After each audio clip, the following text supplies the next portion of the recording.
And we are back into the action. Day number 3 here, event number 4. I'm Nick England, Matt Prosser Morning, here. Nick.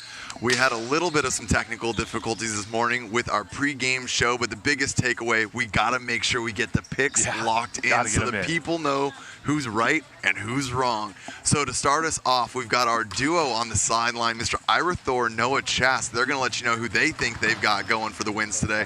Then we'll bring it back, and we'll let you know what the right choices are. So, guys, take it away.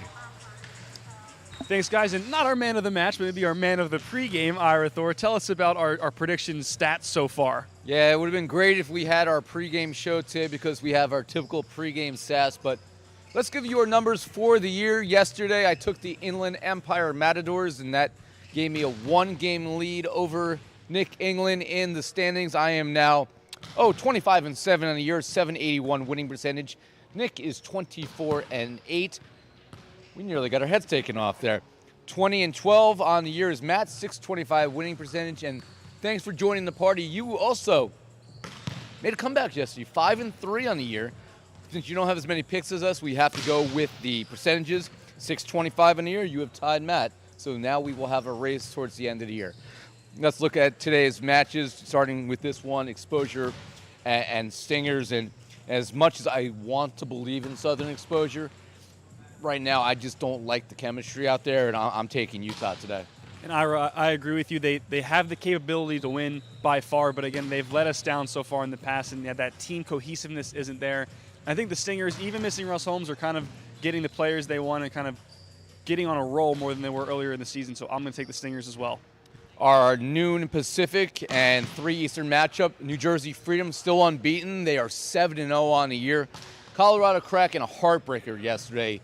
They staved off 3 match points, down 14-10 in the 5th set against the Inland Empire Matadors, and just couldn't close the door to Matadors winning for the 2nd time this year.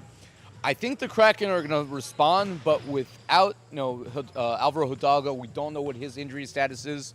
We also don't know the injury status today for John Cunningham for New Jersey, as he is dealing with injury problems at all. But I still think New Jersey just has too many weapons, even with a half of a roster this weekend, and I think they are victorious. They become the first team in NVA history to go to 8-0. I agree with you there. I think the consistency of the Freedom overtakes the inconsistency of the Kraken, despite their explosiveness.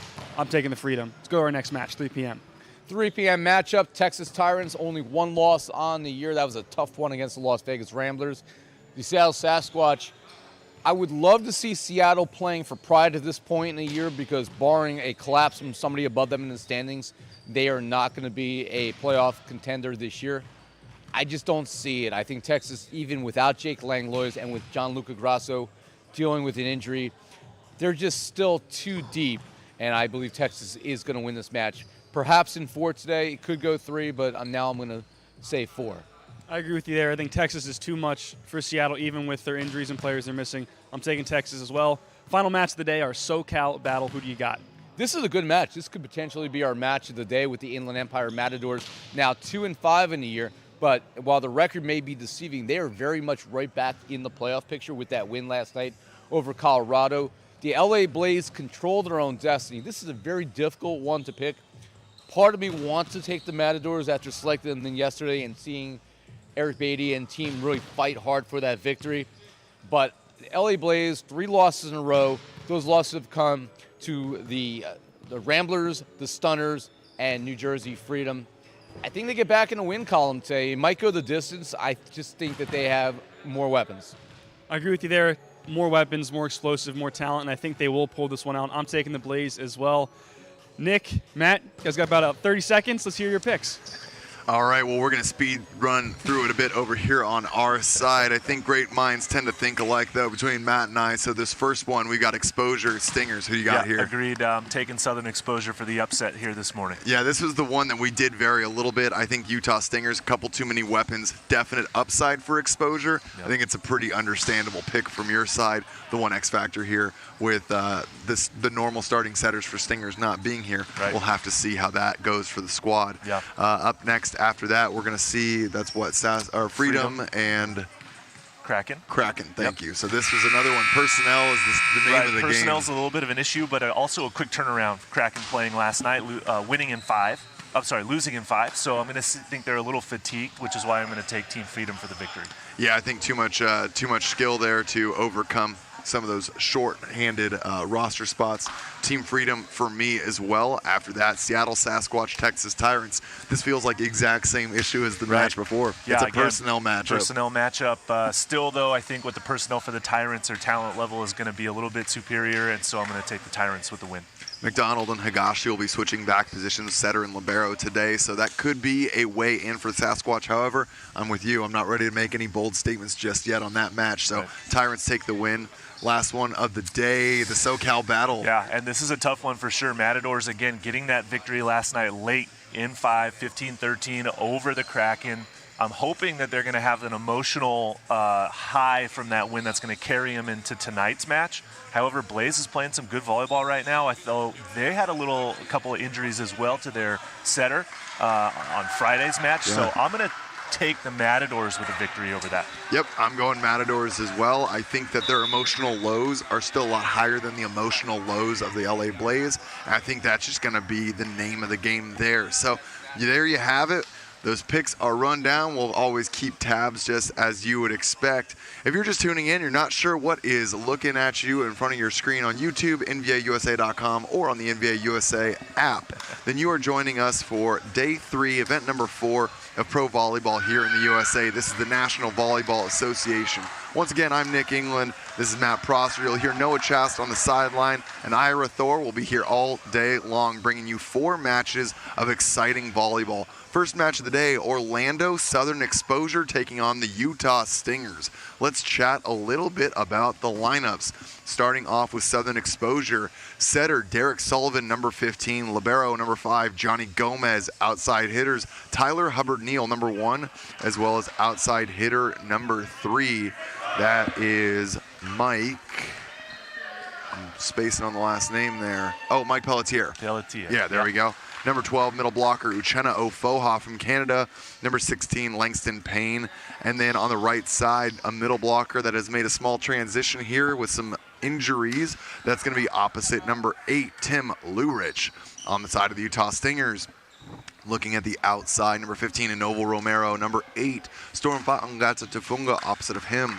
Starting today, number 7, Cody Wong is the setter. We're seeing his NVA debut as the starting setter. On the right side, Jordan Mencia. In the middle, that's going to be number 14, Sean Dennis. Opposite of him is Fabian Rohina.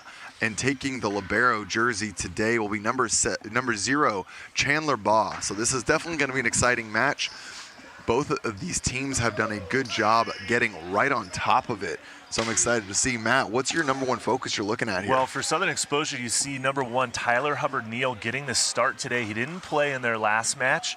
And let's see, Lev Gershfeld played instead in the outside hitter position. Tyler will be our first server, but I expect to see a lot of production from him on the wings. Meanwhile, their middles have to be effective for Southern Exposure, and also Tim Lurich needs to have a big match. Certainly does, and we're underway. Baugh battles well. Pipe. Easy dig there, and Uchenna swings back from the middle, and the middle's wasting no time in transition for Exposure. Yeah, that's a good sign for Southern Exposure. The Stingers, traditionally a little bit of slow starters. You see Mencia and Inoval Romero try to kind of get their legs a little warmed up during that first set, but Southern Exposure off to a good start. Nice pass from Romero. He's the option. He is the answer. A big swing, 4-4. Johnny Gomez can't handle the heat. Now that's a nice swing from Romero, and a really good sign for the Stingers that he comes out and hammers that one cross court for the winner. The pass was a little bit favoring his side of the court, kind of a gimme, if you will, but man, what a great swing to get out of that situation. In system, pipe to Hubbard-Neal. An attempted wipe off the side. Unfortunately, Mencia nets, does not agree. He is so confident that he is going to challenge that right off the bat. Okay, Matt. We always talk about useful challenges, not useful challenges. So basically at 1-2, at the end of that point. This is on the third point of the match. They are challenging. I mean, the third point of a match is not the time to use a challenge. We only have, a limited number of challenges per match, and at this point, it seems a little bit silly, to use one, especially if it doesn't go against you or if it doesn't go for you. You're going to lose it, and that could come back to sting you later on in the match. Well, you're going to see it on your screen here.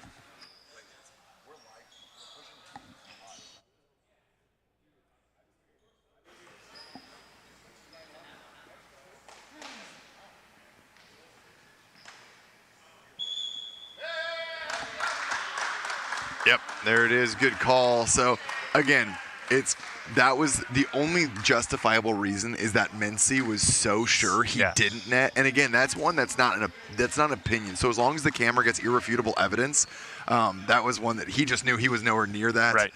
But again, this guy's been playing professional volleyball longer than he hasn't.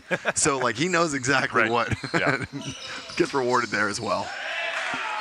Mike Pelletier wastes no time on the outside for exposure. Chandler Baugh not quite able to handle that one. Pelletier has to have a big match for Southern Exposure also. He's got to get going early on. He had a pretty good production in their last match, but he's going to be a key player here for Southern Exposure in this match as well. He is, and what's so fun to watch him play is he's also set for exposure. He's just one of those very well-rounded players. So when you get him on the court, you get a lot of versatility. When things get out of system, he really provides a lot of options just to kind of make plays happen. Yeah, and there you see Sean Dennis getting activated through the middle too. Another big important key for the Stingers is the ability to go quick off their pass. And that's what they did right there. 6'11" UC Irvine Anteater product.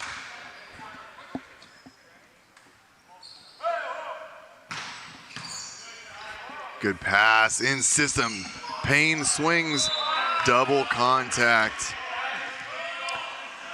Sean Dennis touching that one twice, point for exposure.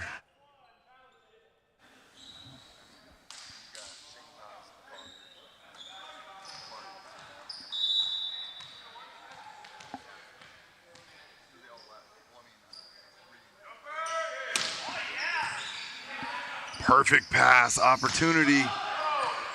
Covered by Dennis. Backside to Mency for second swing and finds that deep, deep swing. So effective.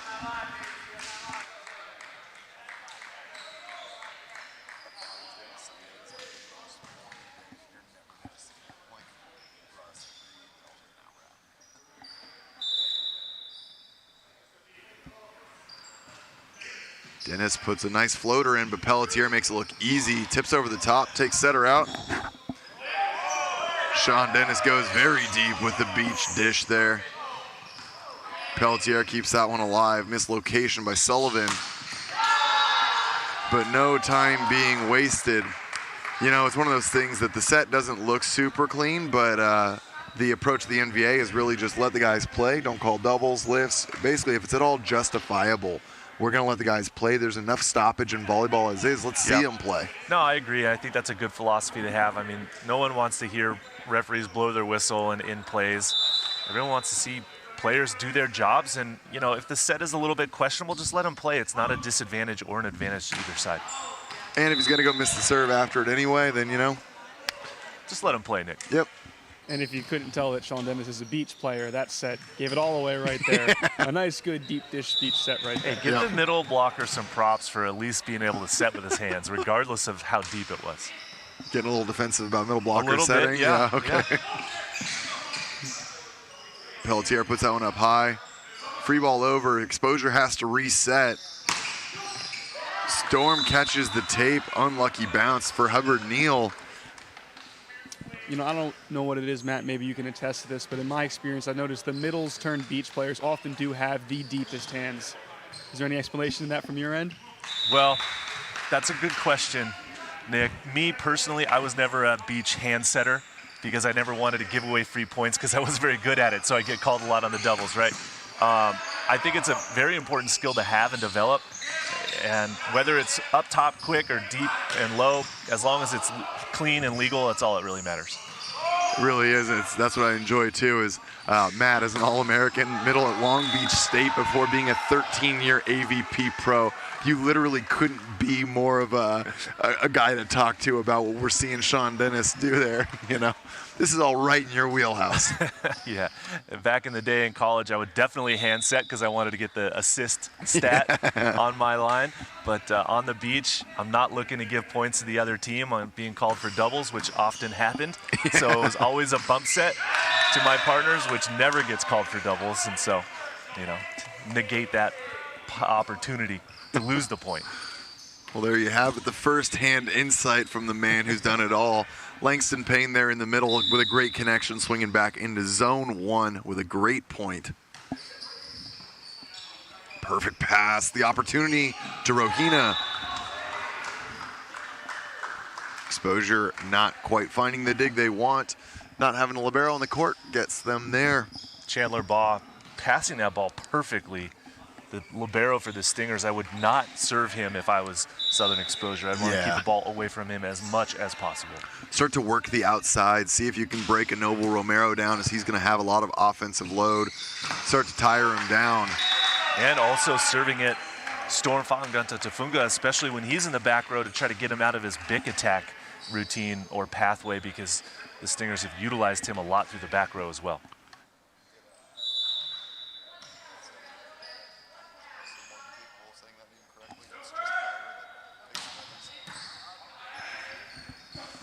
Quick outside, nice dig by Gomez. Sullivan goes to Pelletier, but tripped up a little bit because of Gomez. Means a free ball coming, but no problem.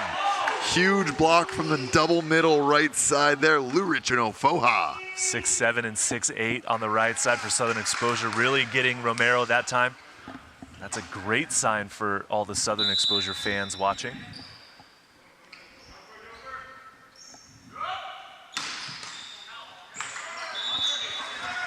Sullivan missing that one wide. Sullivan this weekend played a match on, it was Friday, I believe. Spent the day yesterday going over to a youth club tournament, as he is the head coach at Belmont Abbey.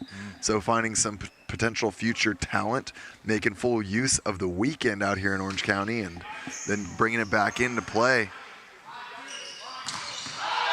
Oh, the Huge stuff down block from the setter for the Stingers, and Cody also Wong the shortest guy on the court, Cody Wong. I love to see that. Cody Wong barely at Sean Dennis's shoulders. He is barely at Sean Dennis's shoulders. Little David and Goliath, but playing big right there.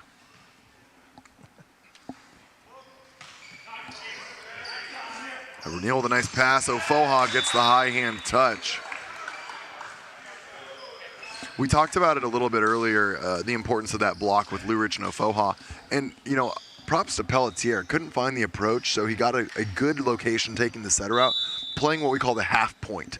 You know, give yourself an advantageous situation that when it comes back, you don't just end the point there. So I like that Exposure's giving themselves a chance to continue the rally. Wipe off the hands there, same idea. And now Lurich chips over the top into the waiting platform of Baugh. D-ball from Mincy, covered by Lurich, tough ball. Bump set to the middle, one-handed dig, keeps it alive. Romero, big swing, and he takes it off the platform of Gomez. Gomez wants that one back. But what a great rally there, both sides continuing to look for their swing. Ultimately, number 15 finds it first. And this is going to be another good battle of liberos. We haven't really talked about it. We always look at the, you know, middle blockers, 6'11", 6'8", the outside hitters, the opposites. But Chandler Baugh and Johnny Gomez, two of the better liberos in the league. This will be an interesting matchup here. It's also a tale of two different stories in a sense. You know, Chandler, I don't believe that he had any formal D1 time in college. I believe a college club volleyball player. Meanwhile, Johnny Gomez played at George Mason. So kind of two different stories, but Chandler Baugh has been with this Utah Stingers team since Utah 2020. Short bump set. Great deep swing from Sean Dennis, using all that height. Virtually unblockable when he swings that deep. Yeah, it's going to be very hard to stop him, especially in transition. So credit to Cody Wong, the setter for the Stingers, feeding the big man through the middle on the counterattack. That's going to be a timeout called by Southern Exposure, down by 5, 8-13. Good lead here from the Stingers early. We'll be right back.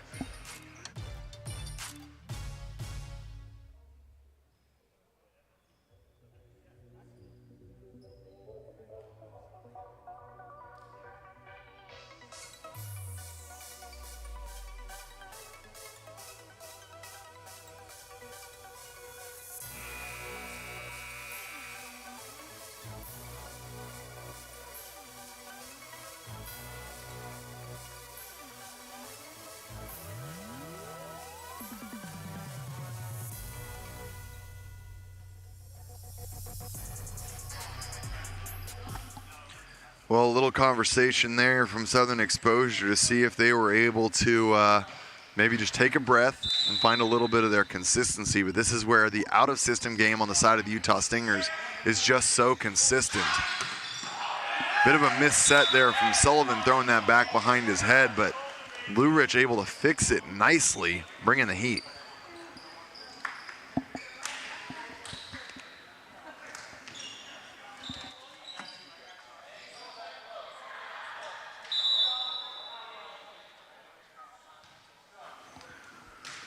Ofoha floats another great pass from Baugh, and another big swing from the tall man in the middle, Sean Dennis. Yeah, Sean Dennis really getting activated early on for the Stingers, and that's a great sign for them. The connection really on point so far with Cody Wong. Something that he's, that's a great point, actually. The height difference there alone can really make that difficult. The ball's got to really travel, so Cody getting dialed in early, and they don't train together. Sean Dennis, the SoCal guy, and Cody Wong out in Utah, I believe, training with that part of the squad. So yeah, you got to really find out. Even a 6'11" middle is a rarity. Right. At the 6'8" size, you've set that before, but that extra 3 inches plus the wingspan, makes there's a big difference. Yeah, definitely. And the worst thing you could do is set a guy like him low, just not taking advantage of it. Right. Or not set him at all. Also true. Spoken like a true middle. The worst middle is an unset middle. Yeah, exactly. But, if they're going to keep serving Chandler Baugh, I think he's going to get plenty of chances. Definitely, yeah. That is a poor, poor decision. And both of these teams should be able to run a lot of middle based on their passing from the liberos. Yep. Could not agree more.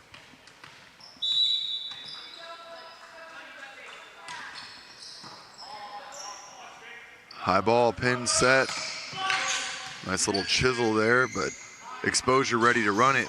Pelletier tries to keep that one alive, but Sean Dennis is having a match for himself right now. Couple blocks, couple kills. Yeah, he sure is. That set in transition from Sullivan, just a little bit low for Pelletier. Yep. All the way on the left side, and didn't really have a lot of options to go through the seams or off the block, so stuff down for the Stingers.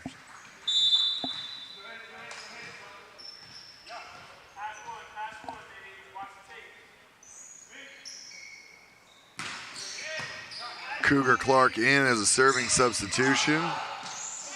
Storm step close. Ball coming over, ball going out.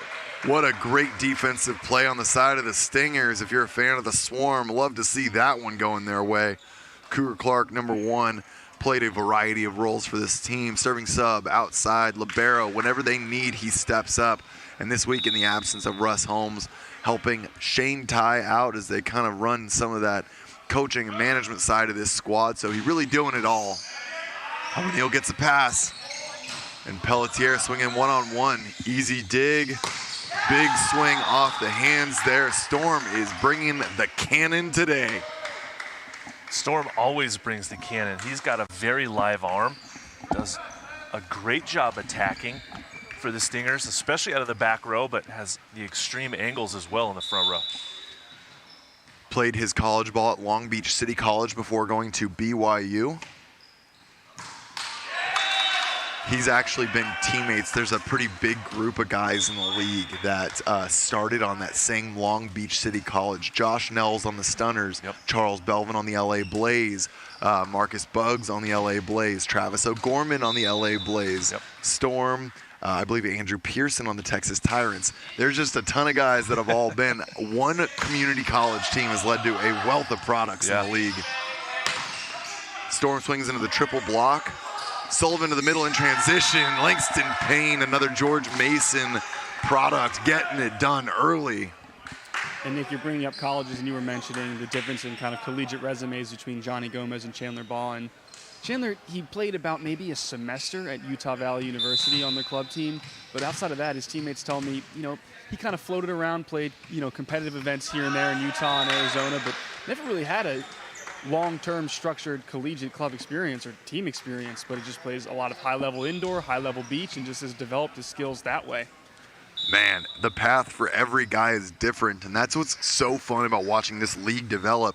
It's not just a set pipeline that you go play college, D1, hope you're the all-star and get here. There are different ways into this league.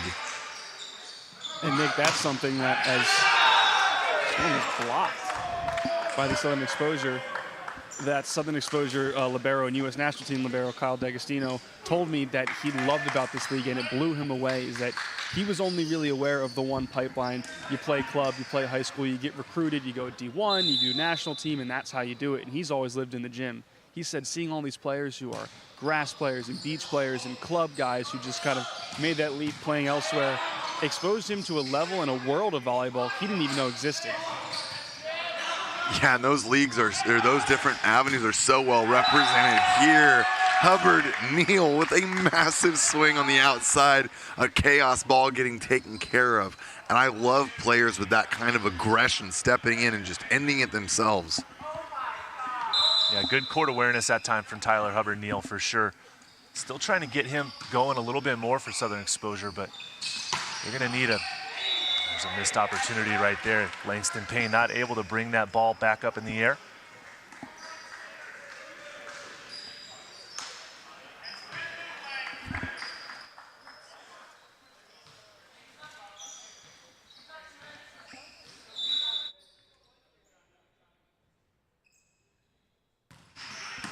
Storm bringing the hammer. And now Lurich swings and he catches Storm's platform on the way out. We talked about this on Friday. Lurich has been doing a nice job adjusting to the new hitting role, and they were using him quite effectively on the D-ball.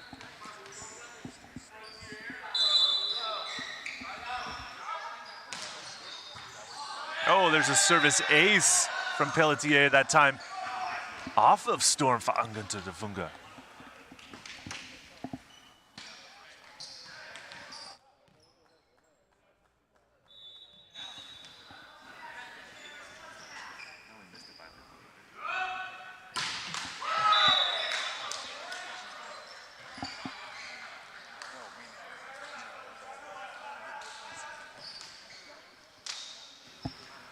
After the service error from Southern Exposure, that gives Stingers their 20th point now, 5 points away from winning set number 1 here, and a 3-point advantage. Middle opportunity, Uchino Foha. Finally been waiting for that connection to happen. Didn't see it very much on Friday, and they need to activate that guy more. He's an absolute beast at the net. The Canadian product playing through Orlando. Just finishing a season off of France, one of the top leagues in the world. But Sean Dennis not to be outdone. Big swing into the sideline there. And experience is one thing, but sometimes size is another beast entirely. I'm very much enjoying this battle between the two middles here. It speaks to my heart, Nick. And expect to continue to see it go on as this match progresses. That was as close as it gets. The bench from Southern Exposure saying that one was in, no need to challenge.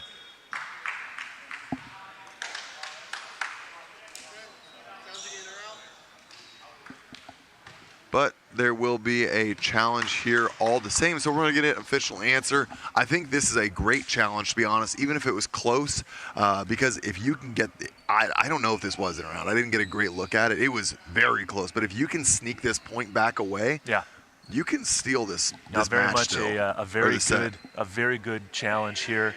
Oh my goodness, ball compression outside the line catches that. Yep. Clear cut, but I think it's still a great challenge from Coach Tony Glessner there. I do like that one. Lev Gershfeld told his guys, I'm almost positive that one was in, but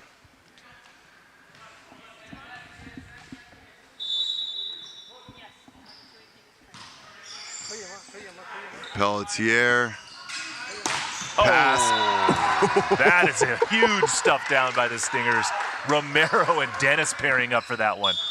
Man, Ouch. the block side of Stingers right now, I mean, that's their 4th terminal, if I'm not mistaken. That is a lot of pressure coming from their side of the net.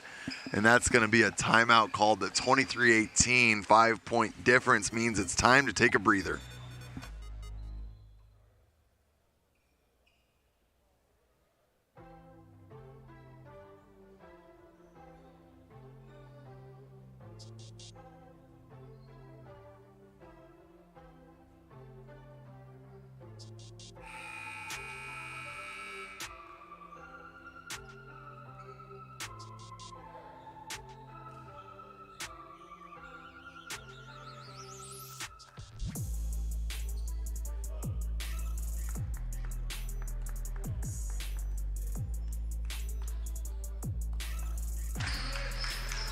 Well, at a 5-point deficit, 23-18, if Exposure makes a move right now, they can still close this. I think realistically, it's more build some momentum for set number 2. I think they kind of gave away one too many points here at the end of this one, Matt.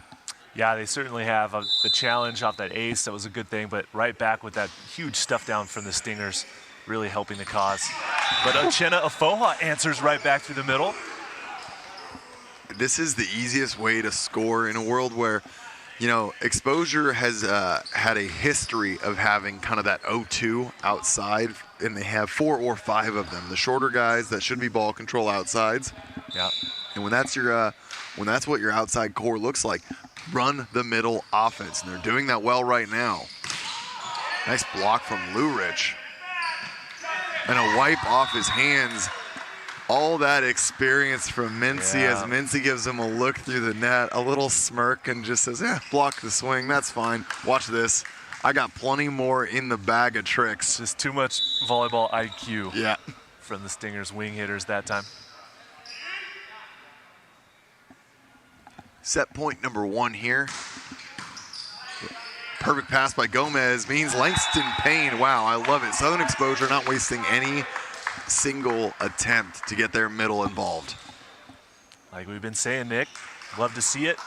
Hopefully it'll continue, but when you get the pass like that from Gomez, you have all the options to run. Lurich moving the tape, and Storm moving the hands. That's gonna do it. 25-20 at the end of set number 1. Stay tuned, set number 2 about to get right back underway. Utah, Orlando, we'll be right back.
You're joining us back here at the Pierce Sports Center. I'm Nick England, joined by Matt Prosser, my color commentary for the day, providing tons of insights as this middle battle is well underway between Orlando and Utah.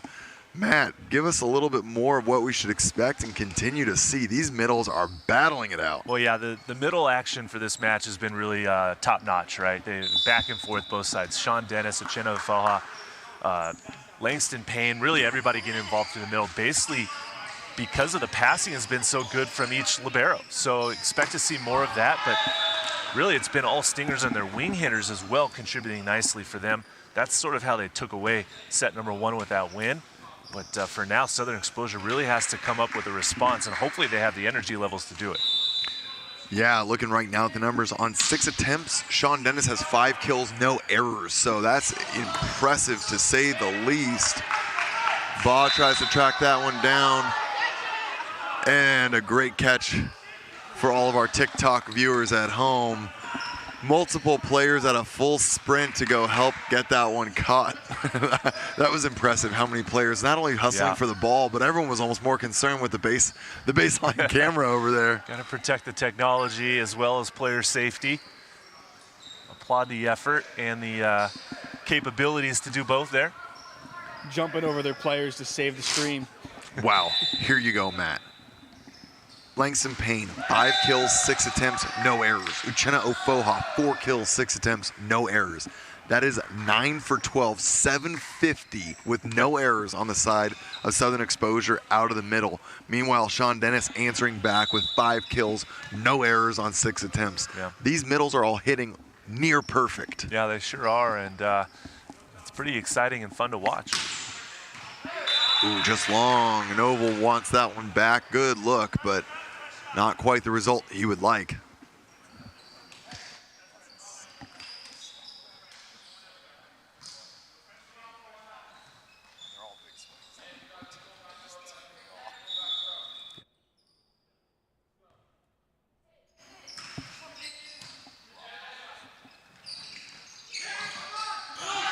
The tip over the side, God.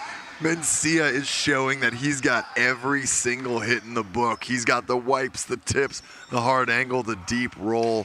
He does it all, and he does it all with a little smile on his face, letting you know that he knows just how good he is. Dennis gets a hold of that one. Middle attempt, and that's going to come through the tape. Cody Wong doesn't quite have the footing. Nice connection there between Sullivan and Payne. They were about 7 or 8 feet off the net. Yeah. Cody Wong just dug in a little too hard, expecting some heavy heat from Langston Payne, and he caught the tape, slowed it down, changed the trajectory of that ball, and Wong couldn't adjust. Mencia's the answer once again. Now he goes line. I think we haven't seen that one just yet, so he was determined to showcase, yep, that one's in the arsenal too. And that's all predicated by that great set from Cody Wong as that set develops out to the antenna so Mencia can attack the line. It's very early, but I got to say, Wong is impressing me. Yeah, his hand connection has been very good. And his blocking, even though that one goes by him, he has gotten a couple of blocks.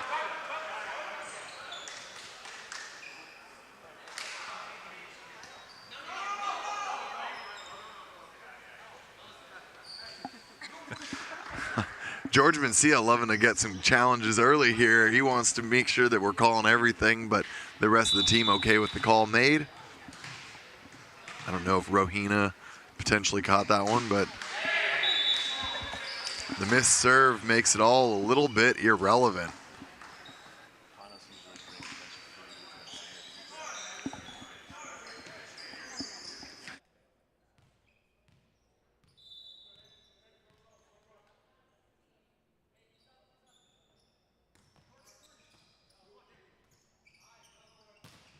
Oh, big swing. Lou Rich attacking down the line. He aired out on the D-ball.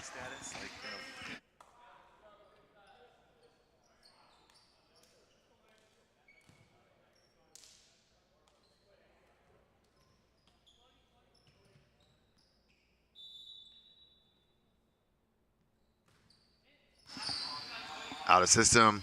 Mencia Blocked back, no one there to cover. Mincy staring at Storm like, what are you doing, man? That's unfortunate that Mencia watched that one expecting to have some support on that player hit coverage from the backside, but didn't get it. Oh, Langston goes cross-court short. And Noble was there, easy enough call for him to make, puts his foot on the line.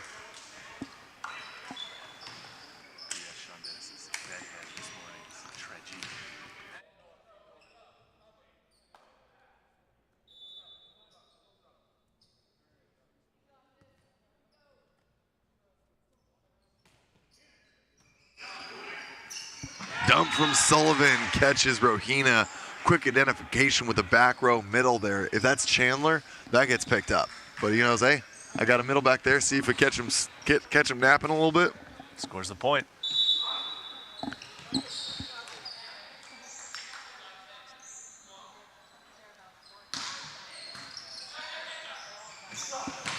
Huge swing. Sean Dennis holds the middle. That means it's a field day for the outside. Good kill for Romero.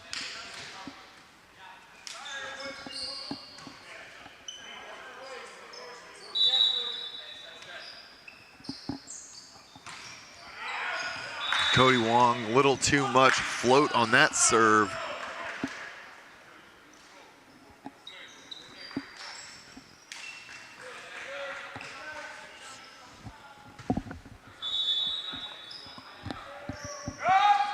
Jump serve from Hubbard Neal. Easy pass for Baugh. Middle attack. Cut back over the shoulder to zone one. Cody Wong and Sean Dennis. A connection that is really impressive so far. Yeah, Cody Wong and Sean Dennis doing a great job running that offense through the middle, connecting like you just said. Ira, you're Nick. Sorry. We've all done this entire weekend after having no issues with our names so far. It's been pretty funny that we've all been just missing occasionally. I think I called Noah Nick the other day. Was it on Friday? Yeah, so. You got called by Ira Coach Nick yesterday. We're just swapping it up. We've just become one collective online, hive mind on the broadcast, it seems. That one was me. I called you Coach Nick. No, wait, that's not right. Hold on. Ira called you, and then Ira called you, Noah, me this morning. Yeah, on the failed attempt at the pregame. We're spending too much time together. We're starting to blend together. Yeah, we are. Ooh, Storm gets the big kill from the outside. I think we should get a pre-match video in the weight room, the four of us, getting a little workout, like a pre-match lift in our polo shirts, right? And maybe headsets too. I don't know for the next event.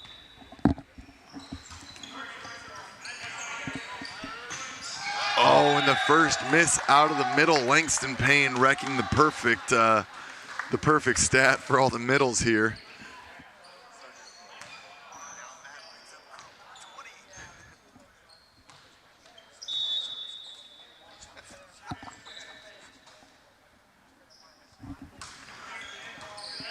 Nice pass by Pelletier. Middle attack. Langston Payne dug by Dennis. Reset. Another attempt. Oh, no. It goes backside. Lou Rich dug now by Wong. Mincy leaves that one short with his first error we've seen in a while. Well, the games have gotten a little bit dicey here. A couple of hitting errors from both sides.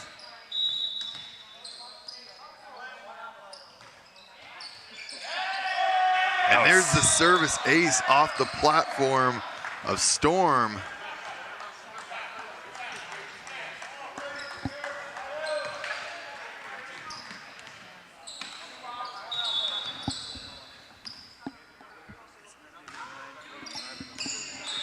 That one goes just long.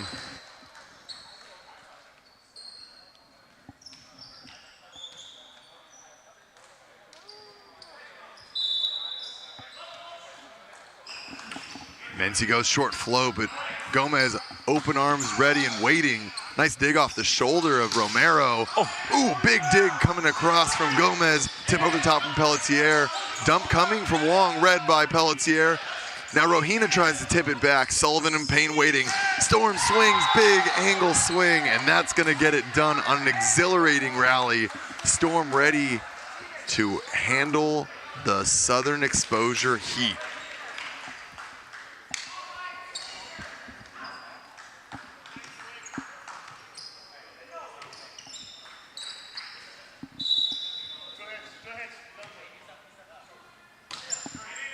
Float serve taken by Gomez. Payne once again. The middles continue.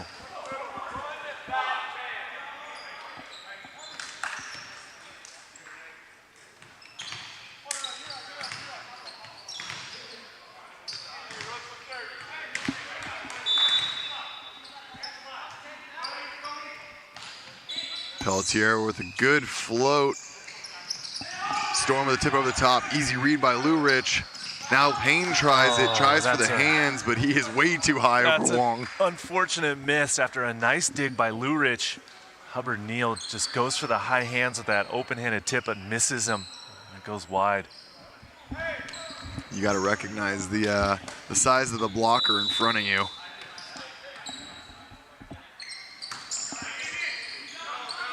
Tight pass from Gomez, back dump, ball ready, and Hubbard Neal wasting no time.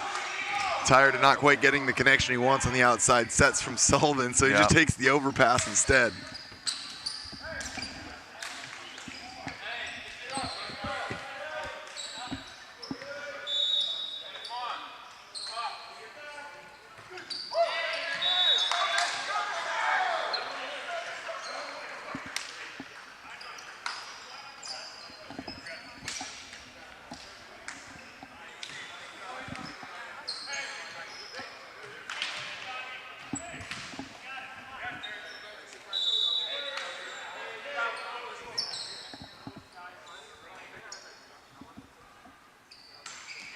Rohina float. Ofoha vertical. This time he takes it to Sean Dennis going over the top. Over the top and down for that. Good, strong attack, too.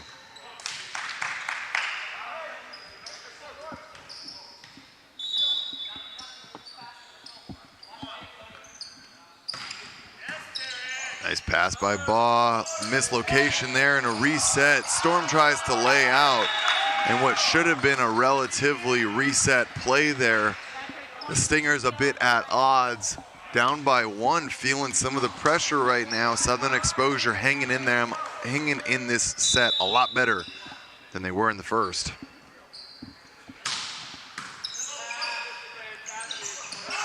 Dennis looks for the connection, dug by Pelletier. No Foha, no approach, no problem. Tight pass, what's gonna be done? It's a wipe off the triple. Cross court to Mency. Mency swings, reset, easy cover. One more time, a low set to Dennis, and he wastes no time throwing that one down. What an adjustment by Sean Dennis through the middle, especially in transition.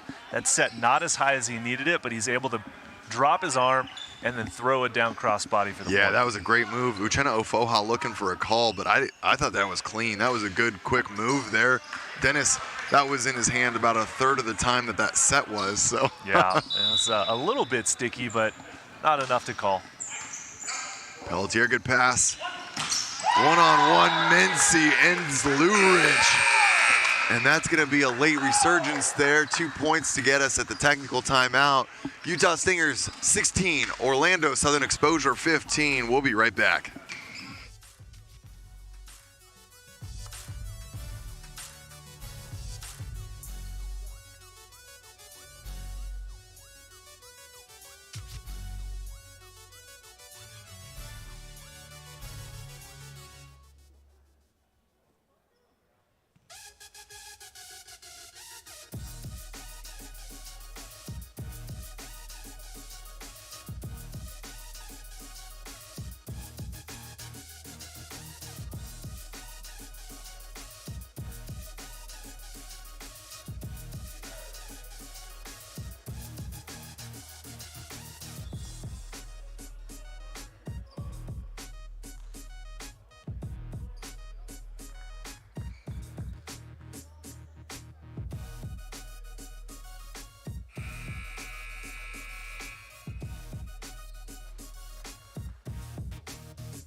16-15 here as Cody Wong gets us back underway on the other side of that technical timeout. Lurich really extends nicely. Mencia overruns Wong, and Storm chips that one in. Good pass from Gomez means a big swing from the middle, but no connection, no touch, no dice. I don't know if I'd use that challenge right now. I don't think there was a touch off the block. No. That was pretty hot out of bounds from Uchenna Ofoha that time. It's hard to imagine missing Sean Dennis's hands with a lot of arm up there, but good no challenge there. Ofoha, though, gets it right back. Double block commit. Romero stepping in, but Ofoha just too much range. Nice to see him go right back through the middle, reestablish that connection to Ofoha. They have to utilize that throughout this match. Big serve, but even better pass, and now huge commit block. Take it back, Ofoha, letting Sean Dennis know he's tired of his antics. The battle through the middles continues. That was a full commit by Ofoha that time on the perfect pass. Got his hands over the net and got that block.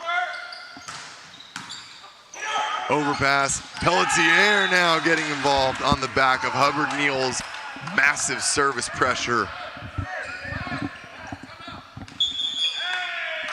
Coach Shane Ty calling the timeout right there for the Utah Stingers. Tides have turned a little bit, not wasting any time. They don't want this to get out of hand as the sun is setting on set number 2. Don't go anywhere. We're going to be right back.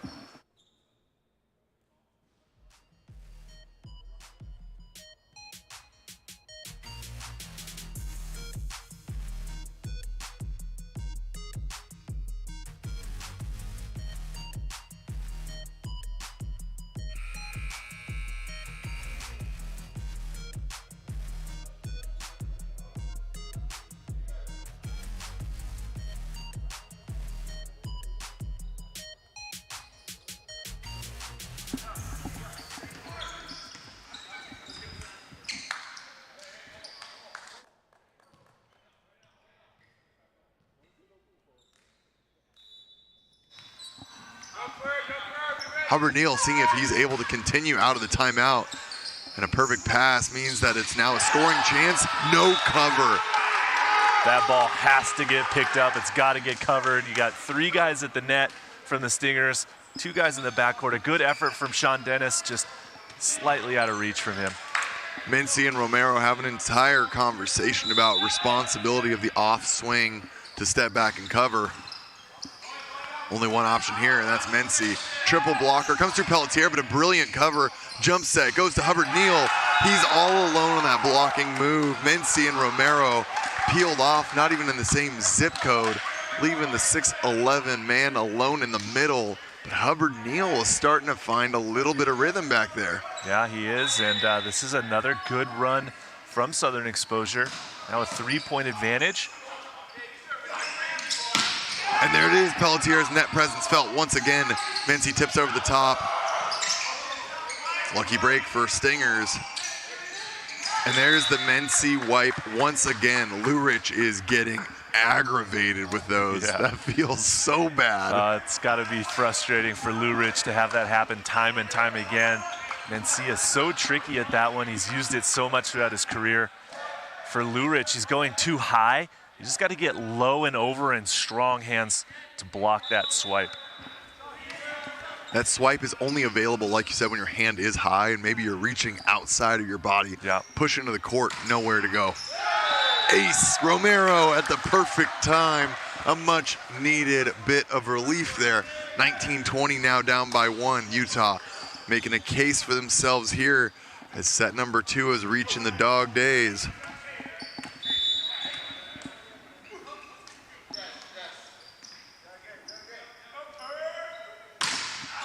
Another big serve, that one just long by not more than a foot. Romero, someone that's put in a ton of aces so far, one of the top scorers in the league from the service line.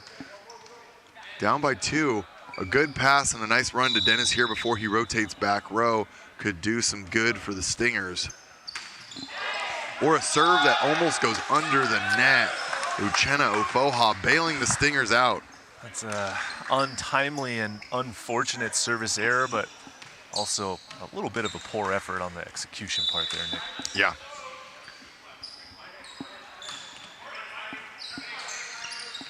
Langston Payne blocked back by Rohina. Hubbard Neal there with the cover. Pelletier gets the better part of Mency. Mency's been the wipe king and gets one off him there. A little payback that time from Southern Exposure, going off of Mencia and out of bounds. Pelletier is having a really solid showing here for himself. His gameplay at the net has been great. Storm getting aced again off of his platform. Uncharacteristic 23-20. Second and final timeout called for Utah. We'll be right back to see how this set number 2 will wrap up.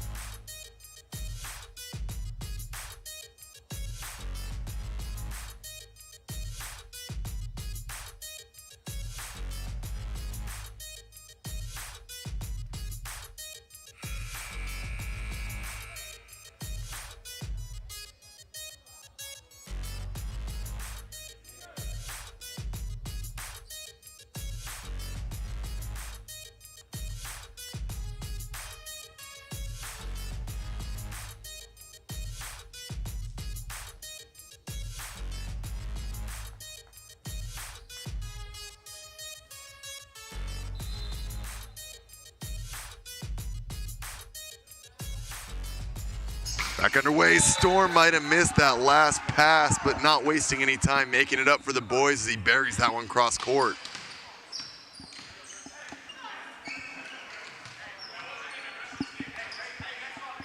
Now the name of the game is side out. Exposure passed set number 1 at a 64% clip, which means they are in system a lot. They've continued that here. But unable to score, Romero gets a chance and misses that opportunity. Leaves it short in the net, the double block, a little bit intimidating perhaps.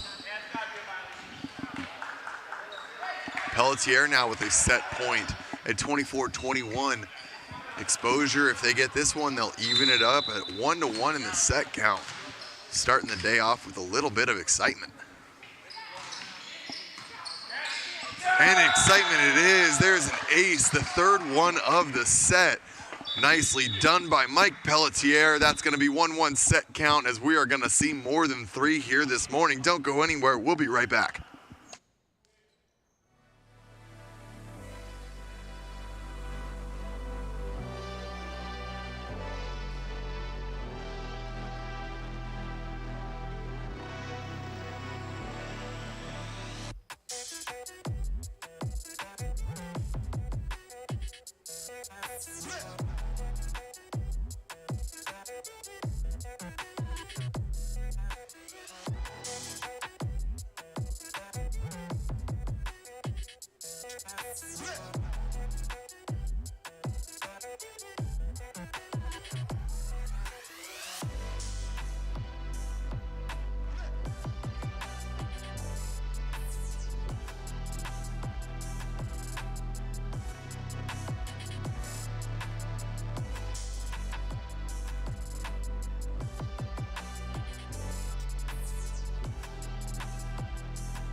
No commentary, can't hardly see.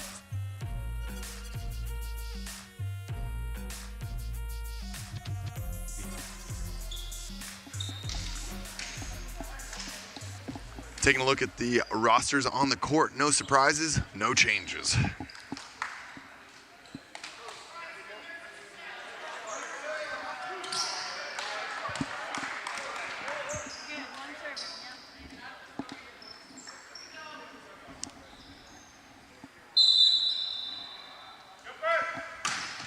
Hubbard Neal getting the first serve. I like that decision from Coach Glessner.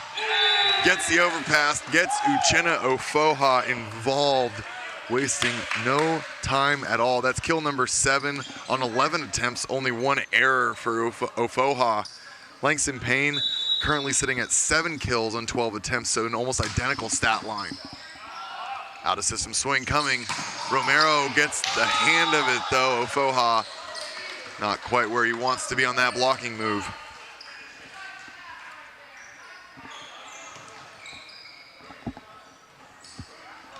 We definitely have a battle on our hands, Nick, between these two teams. We were expecting that it would be, and so far it's been nothing short of it. Both teams winning a set now, just a battle to get this match finished with, and that's a nice swing from the right side for Southern Exposure. It's interesting, right? Because, you know, so many middles spend their time, you don't have a quote-unquote line swing. It's really working those different angles since you're attacking out of the middle of the court. Yeah. To be able to go to the right side and attack the line that efficiently is impressive, to say the least, for Lou Rich. Yeah, very much so. There it is from Baugh. Storm with a windmill, a bit of a misconnection. Ofoha to Lou Rich. Mencia paddles that one over. Hubbard Neal out of the pipe, dug by Wong. Mincy to Romero. And this one's gonna get rolled over. Big swing in the angle, dug by Hubbard Neal. No, it's not. I thought that ball was up also too, but yeah, apparently not a lot of argument from Hubbard Neal there.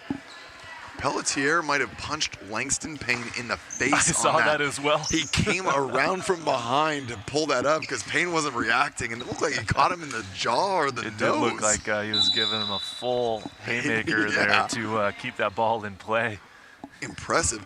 Pelletier's dexterous movement at the net has been impressive thus far.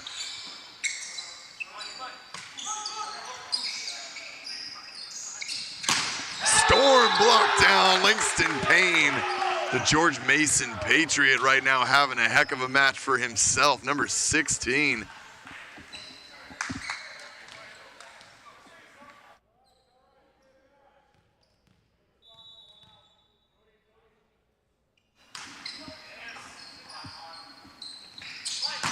High hands, shallow defense, regretting that one. Yeah, really good response from Storm that time to go high off the hands, blasting it off the block and out of bounds. Storm is one of those guys that moves blockers' hands if you're not in the right place.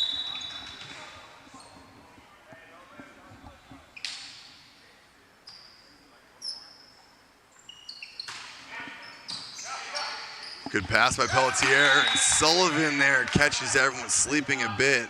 Definitely a point earned by Langston Payne because everyone was staring at the big man with a pass that good. Yep. Sullivan just opened the door, snuck one in for himself, keeping the Stingers honest. And now we're seeing the second libero from the Stingers stepping in there, and that's going to be Wilfredo Morales. Mincy dug by Pelletier. Middle in transition, miscommunication. Huge net, not sure on who. Kept alive. Dennis pushes out to Mincy. Mincy swings off the tape, and that one is going to miss the hands altogether.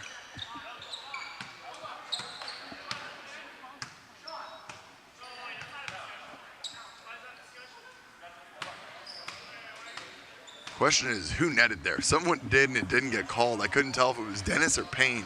And I think both teams are talking to their middles right now, saying, hey, was that you? Yeah, but I also missed it as well. I glanced at the backcourt and didn't catch it. So that point is going to be awarded to the Stingers after a official conversation. And no disagreements means Langston Payne absolutely caught that one. Yeah. And going back in the stream and watching, it looks like Langston Payne on the follow-through, kind of hit middle of the net. Yeah, okay, that makes sense. So good call by our R2 there, Pat Bradley, making sure we are all covered up there.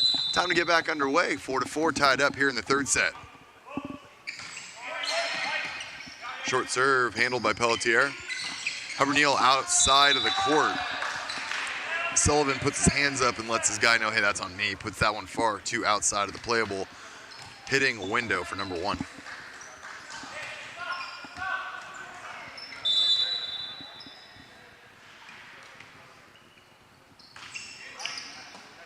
He floats to Pelletier, outside to Hubbard Neal. Hubbard Neal unloads, but is dug by Wilfredo. Sullivan to Neal. Hubbard Neal gets it done on the outside. A nice high line swing into the deep zone 1 corner pocket.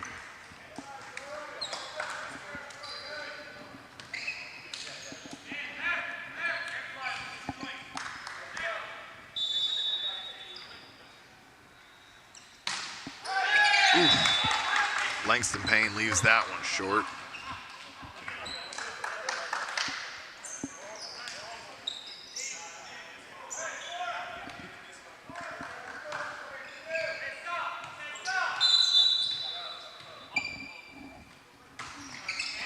Storm goes to his float, catches Gomez. Out of system, Hubbard Neal fixes it brilliantly though. Once again, that mismatch in size there, opening up a bit of a window. Yeah. Sean Dennis going very high, Cody Wong going very low. Right. A good swing, though, by Tyler Hubbard Neal. Bailed his team out pretty solidly there. Yeah. Quick set the outside. Cody Wong doing a nice job with the tempo on that set. Just keeps it coming right across the front of the net. Yeah, the tempo is very good for the Stingers. They kind of went away from that tempo in set number 2, but getting back to it.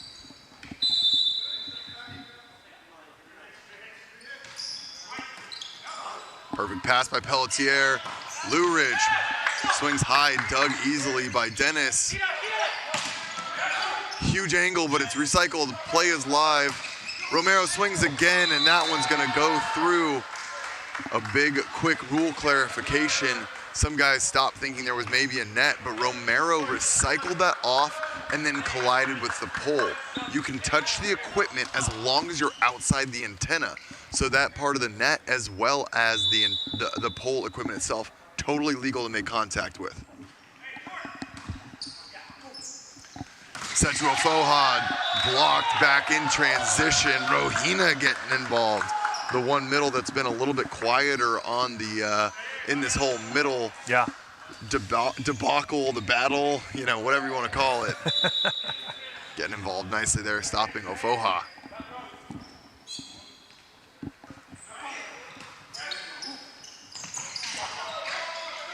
Now a dig for Storm out of the middle, but Ofoha gets the block, squaring up to Lou Ridge. Now Mencia trying to find a way through the block, but he was a little compromised as that set was a little tight for him. Dropped it down and couldn't get it past the block of Lou Ridge and Ofoha that time.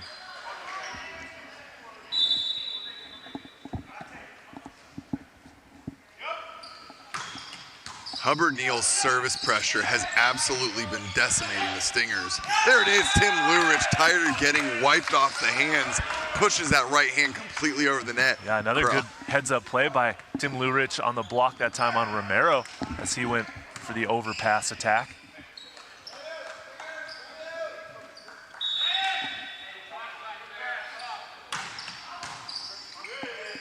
Hubbard Neal once again getting the hands. Oh, that's a net that gets let go, but Ofoha misses the connection.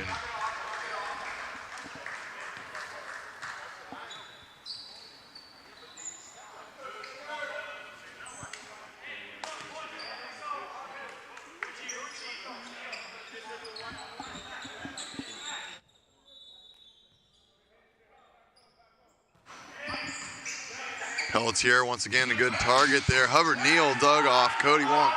All of a sudden, it feels like I'm watching Tyler Hubbard-Neal of 2021. Yeah. This is the guy that we've waited all season. He emerged last year as one of the hottest players in the league.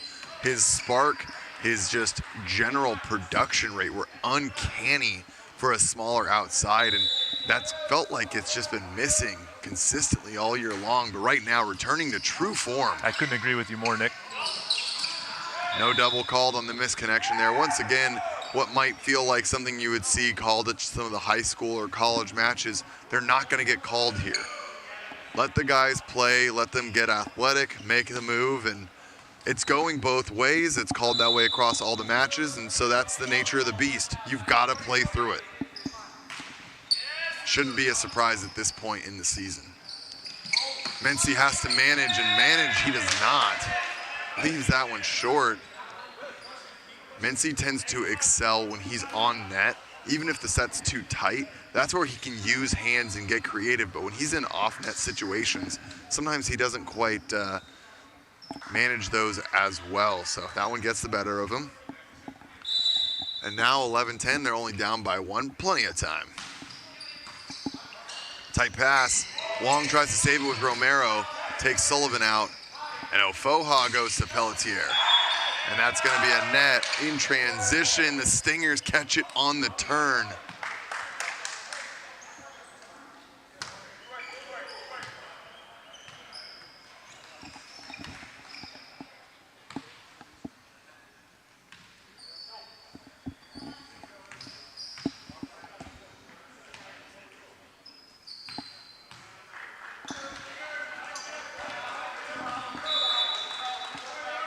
Ofoha looking for a little redemption on this serving run compared to the one that he left short. Good one there. Bump set to the outside. Easy pickup for the off blocker. Langston Payne misconnection. I like the attempt. I like the attempt. I definitely like the idea. But that time the connection between Sullivan and Payne just not there. Part of the tricky thing is setting a guy like Langston Payne. He's definitely not short, but where his vertical reach comes from is his hops. So sometimes you're kind of setting to space. Right. And so when you're off net backpedaling, you're trying to gauge where that's at, and that's where the misconnection came through there. Did you mean open space or literal space? Literal space. Astronauts today, Noah. Lou Rich rolls that one over. Ooh, Mency gets it done down the line. Well, Mencia showing off his range and vision, attacking the line, and that's something Southern Exposure is kind of struggling with, is their left side wing block has not quite been on point or been able to slow down Mencia from that side.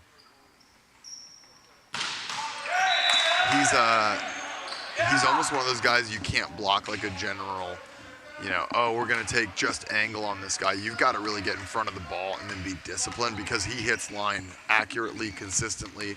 He'll wipe off your hands if you go too far out. He really just knows how to use the blocker to his advantage. Meanwhile, you look at Storm, and Storm is a true believer in high hands, go deep, angle, and it's working brilliantly for him here. 13s apiece. Man, that's been one thing this season. You know, last year we had a lot of matches going 5, but sometimes almost like a record amount of matches went 5 last season. But sometimes it felt like because teams weren't able to close out and win the match. Where this season it feels like so many of these teams have just made those upgrades that they're earning their set wins, not kind of letting the match happen and just giving away freebies. Yeah, well, I think you hit it right on the head there, Nick. They've upgraded their rosters. We've gotten some talent level, you know, has increased for sure throughout this season. Not that it wasn't high as it was last year, as it still is, but maybe teams are a little bit older, a little more wiser. All the time in the world, but Sullivan looked every direction except for straight up. Those little ones that Exposure is going to need to find a way if they want to take set number 3 here. Tied 14 apiece.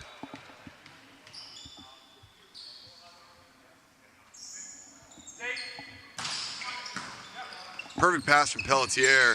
Hubbard Neal gets it done, but a one-handed scoop by Storm makes it look easy.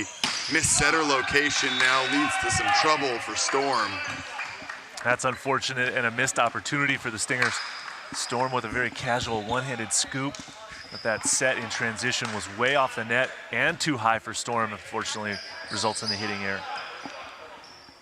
Casual, one-handed. So easy. We saw a couple of those yesterday from Schuldenberg and Cunningham, some one-handed scoops.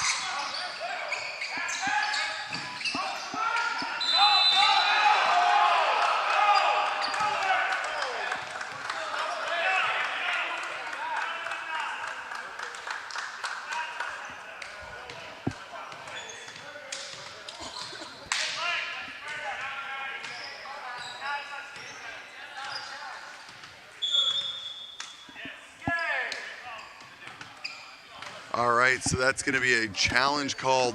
Langston Payne coming in short off of a very masterful location. Cody with a quick identification that there's a back row middle.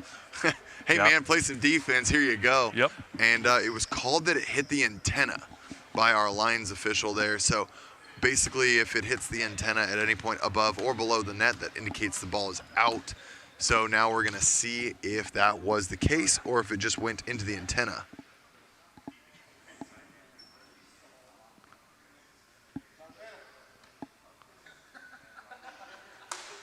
That looks like it's about as dead center into the antenna as it gets. Yeah. Pretty simple call for our lines judge and second official. And again, this is one of those things I got to kind of be critical of Southern Exposure players. This isn't just coaching decisions. This is feedback from the players telling when to challenge. And guys, that's about as bad as it gets in terms of recognition of what happened during the play. Pelletier with a nice pass. Hubbard Neal's the option. Recovered, and Gomez is going to go to the right side. Lurich has to lean for that one, tips it over. Mincy gets a chance now. Great dig by Pelletier. Hubbard Neal swings high hands, and where the middles of Exposure might have left off, Tyler Hubbard Neal picks up the bag and says, this is my turn. That's going to be a technical timeout, 16-15. We'll be right back.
Thank you.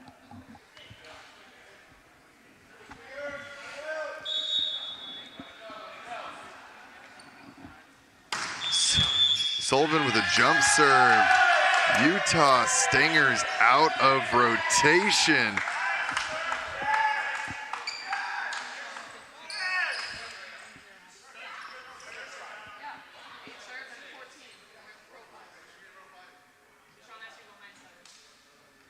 Sean Dennis out of rotation.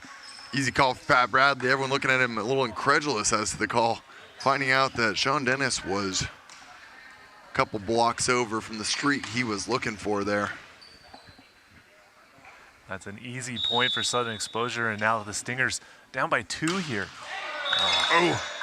Sullivan lets him off with an easy one there. That's frustrating to see, especially after that free point. You can't just give the point right back to the Stingers. Make them earn it.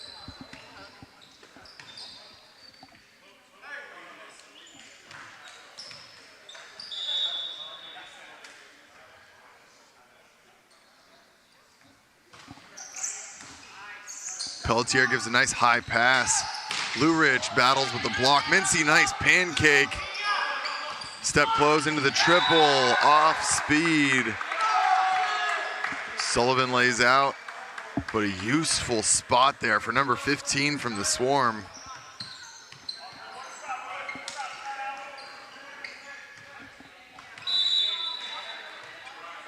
We've seen a lot less middles so far in this set. It's gone to a very pin-centric offense. To see if they get involved here. They don't. Lurich reaping the reward still of Ofoha's presence. I do like that set from Sullivan because Ofoha pulls Rohina in the middle. That means Tim Lurich is one-on-one with a blocker that's as tall as his shoulder line.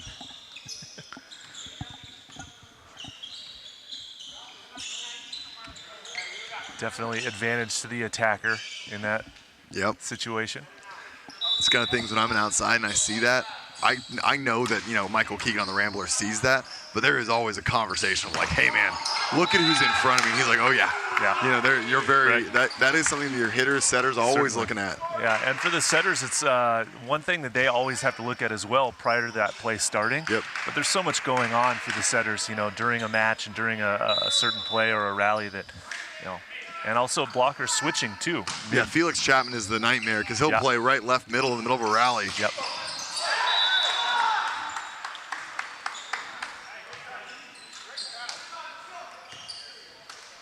Nice cross-court swing there. Sullivan gets caught a little inside his body.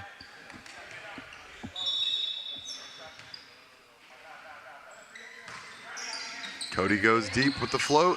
Ofoha dug by Cody. Rohina slaps it over. One-handed attempt back to Ofoha. Tips all around. Romero determined not to, but a nice dig off the block touch. Pelletier gets a chance, and that one goes long, but the touch on the block makes that irrelevant altogether. A point for the Orlando Palm Trees.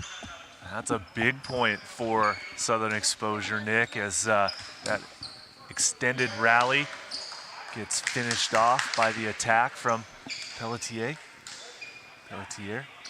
I think it's Pelletier. I don't know. The spelling would say it might be the French, a little extra French, but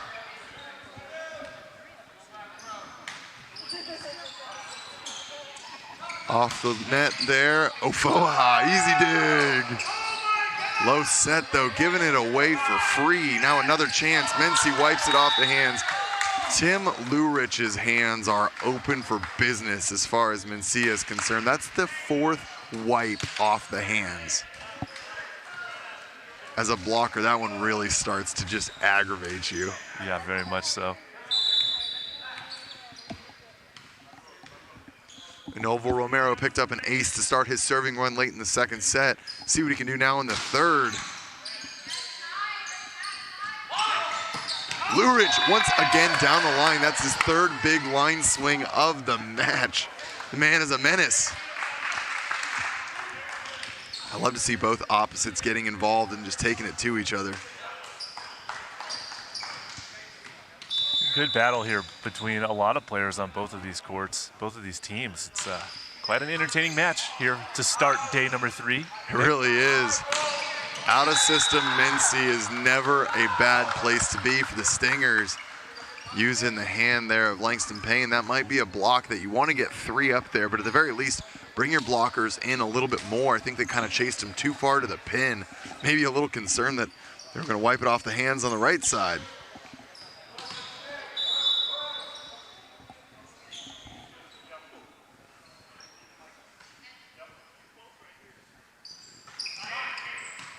Good pass from Neal. Backside to Lurich. This time goes cross court. Everyone waiting for that line swing and changes it up. Just too much heat from Lurich out of the back row that time. Stingers can't react, and now it's 22-20 Southern Exposure here.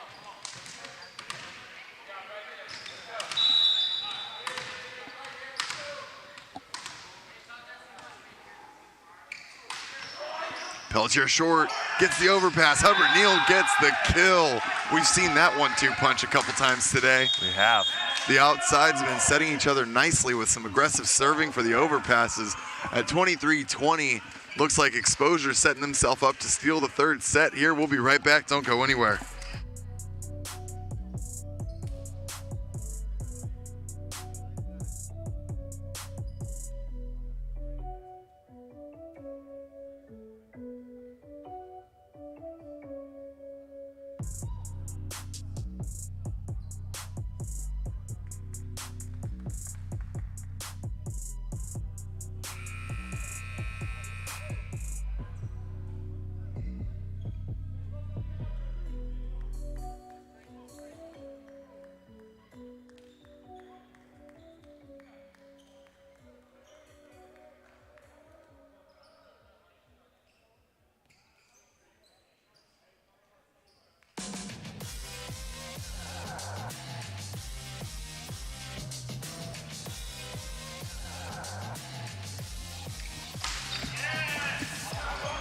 Tight pass, big swing from Storm, and that's going to squeak through the block.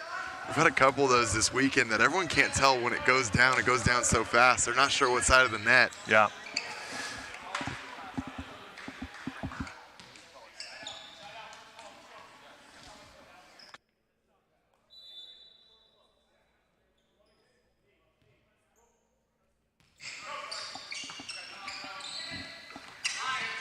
Backside off the high hands of Lurich, and Noble gets as vertical as possible, but not able to bring that one back in, and that's going to be set point number 3, 24-21.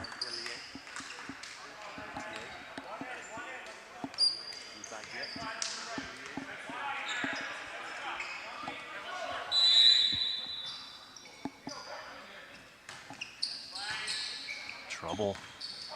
Storm from the left. Ooh.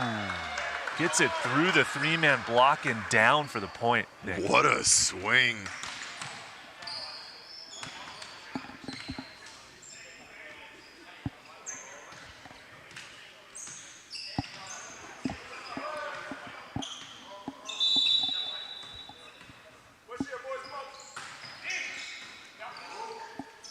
Good pass. Tip. Catches the miscommunication. Free ball over. Easy opportunity. Gomez misses it. Mincy dug, Gomez tracks it down, lays out, Hubbard Neal gets a chance. No. Is the angle right? It is. Misconnection once again, this is sloppy. Who's gonna take care of it first? And the answer is Sean Dennis. Wow. The menace in the middle, number 14. Wow, what a effort from Southern Exposure, but then Sean Dennis shutting it down to keep his team in here in set number 3. It's set point opportunity number 2 for Southern Exposure, now only up by 1 point. 24-23, Storm with another float. Targets Gomez, questionable decision there. And now Hubbard Neal down the line. Oh, Foha open in the middle on that pass, and you go to the outside. It seems like they forgot what was winning them. Yeah, that's a frustrating offensive effort from Southern Exposure. Would like to see them go through the middle. They've got to come right back now. Free ball. This is everything the Stingers want and more. Romero off Sullivan. And just like that, the Stingers rally back with a 1-point lead in what felt like it was all but over. 24-21 is now 25-24. We'll be right back with an exciting conclusion here in the third set.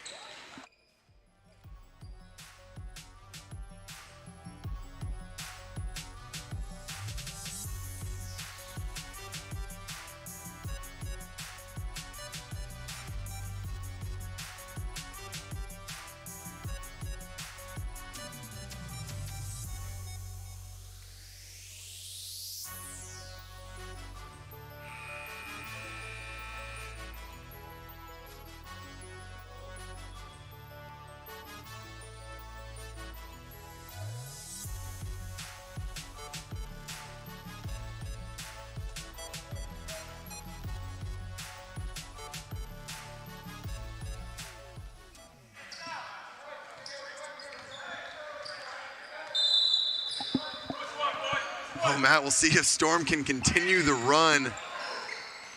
Backside, Lou Rich, one blocker, recovered, Hubbard Neal gets the touch off of Morales.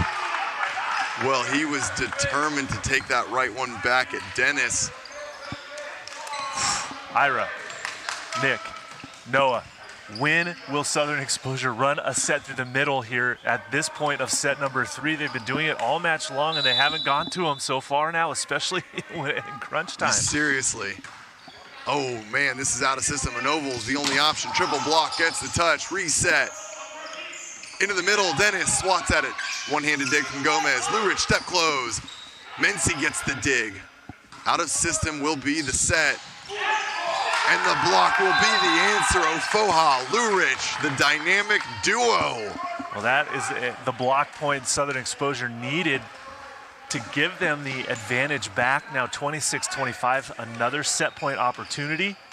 Can they get another block here against the Stingers? They have a front row setter, Sean Dennis and Romero in the front row now.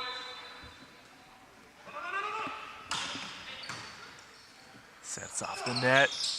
Mency from the back, there's a dig, here's a chance. Well played.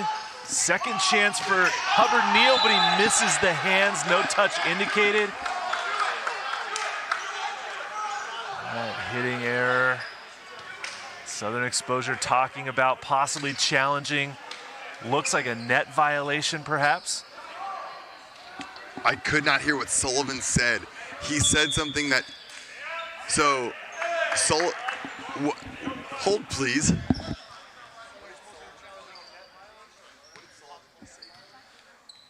So there is a challenge looking for a net violation that was not called against the Stingers. Go ahead, Nick. What'd you get? Basically Sullivan, floor captain, comes to Coach Tony Glessner with a lot of just assuredness and says, hey, there was a net. I couldn't hear if he said I netted on the turn, indicating his jersey, but I asked Coach Glessner what was said, and he said, nope, there was clarification.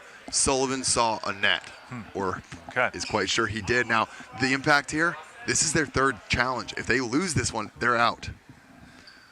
We're going to see that on the move right now. So far, so good. Slow frame rates. This is looking like a net might ensue unless Cody's able to pull it back. Watch the torso. Maybe on the turn.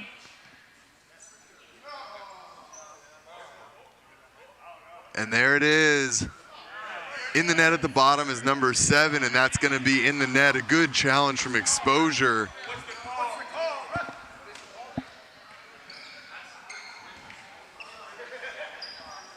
My opinion does not matter, though. It has to be irrefutable up top from everything we're seeing here, though. Matt, that looks clear as day to me. Yeah, it looks like it certainly should go right back to Southern Exposure, but we do have to wait for the official call from our challenge system official upstairs.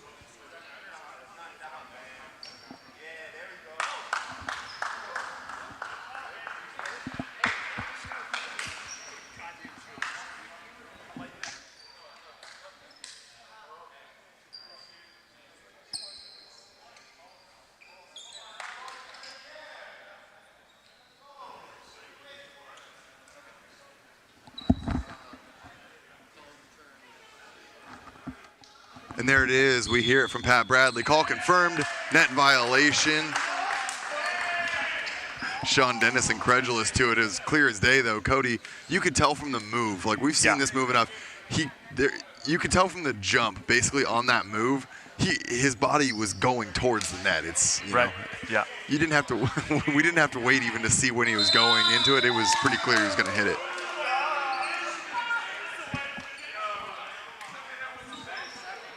And that is the set there. Set number 3, 27-25.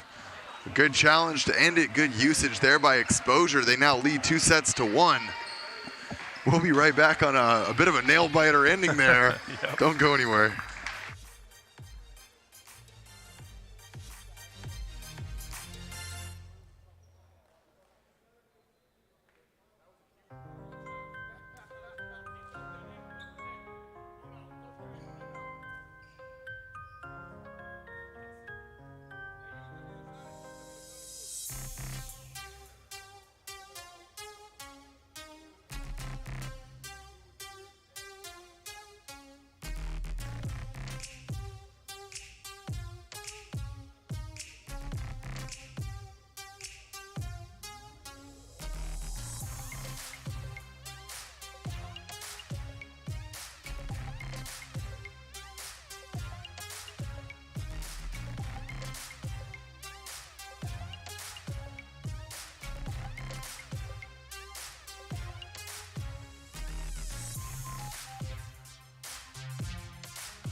Okay, back to it here. Set number 3 about to get underway, and Noah Chast is with the Southern Exposure head coach. And Coach, that was a dramatic finish. I mean, how confident were you in that challenge call? I had to tell my boys I have one challenge left, and I need to make sure that it's certain, and they guaranteed that, yes, he's in the net. So we trusted him and went for it, and we got the outcome we wanted, which was awesome. Running things through the middle was working for you early, sort of went away from that in that third set. How do you get back to it? And I think we're just kind of working on exposing that smaller block. So whether it's through the middle or outside, we're just going to try to expose that smaller block. And you're up here with a 2-1 lead now. How do you guys finish in that and take this one all the way through? That's something we've been struggling with, is just finishing. So I think our guys are amped up and know that this is a big deal for the rest of the season. If we want a postseason run, that they're just got to make sure they go stick to our game plan and play confident. Appreciate it. Thank you, Coach. Thanks, Matt and Nick, I'll send it back to you guys. Get started in the fourth set. Great to hear that coaching insight, Noah. Thanks for taking that away. Coming back on a bit of a tough call there. And I got a little bit more insight, what was really taking the time to look at there. Talking to our head ref, Mike Mon, what he said they were looking at was the ball down also. That was being considered with the net. Had the net occurred before or after, but because that ball got spatched a bit out of the back of the court, plenty of time. But we're back into it now here right away as Hubbard Neal takes that ball and gets the set now, sends it long, misses the hands, and that's a point for the Stingers. Starting us off here, 1-0.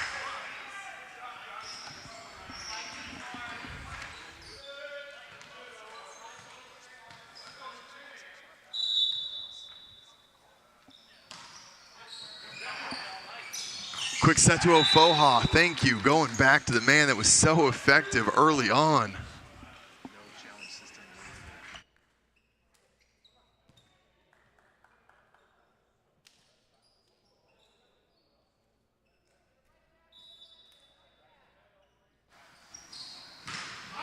Hubbard Neal serves it long.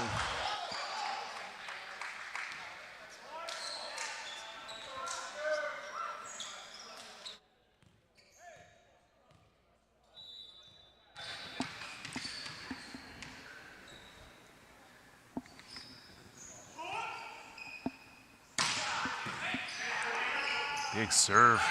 Hubbard Neal with a nice touch. Hey, nice pancake there too. Now Romero takes a swing, but he finds it. His off speed proving to be more effective than exposure. Cody Wong finding a nice pancake, says the diner is open and we're serving pancakes today. Sunday morning pancake breakfast sounds pretty nice right now. Yeah, it does.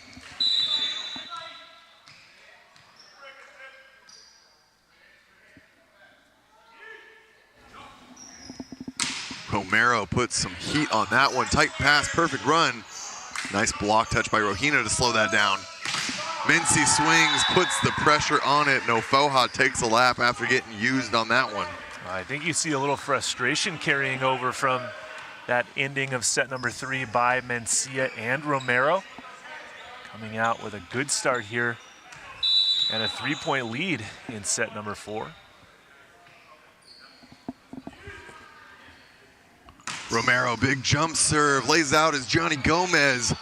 Pelletier throws that one deep. Mincy one-on-one, but Pelletier says, sir, you've been taking care of us all match long. My turn, here it is.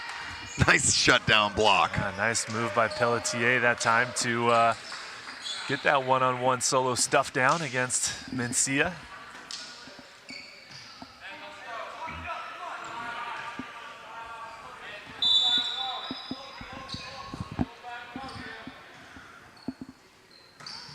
Ofoha trickles it over. That one was called down by the line judge. No disagreements there. Man, he almost got that. He did almost get that one. I was a little afraid when I saw that short one going down the line, we were going to see a repeat of Ofoha earlier. When he put that one almost in the bottom of the tape. Yeah. Targets Romero once again. Backside to Mincy, blocked by a late move from Payne.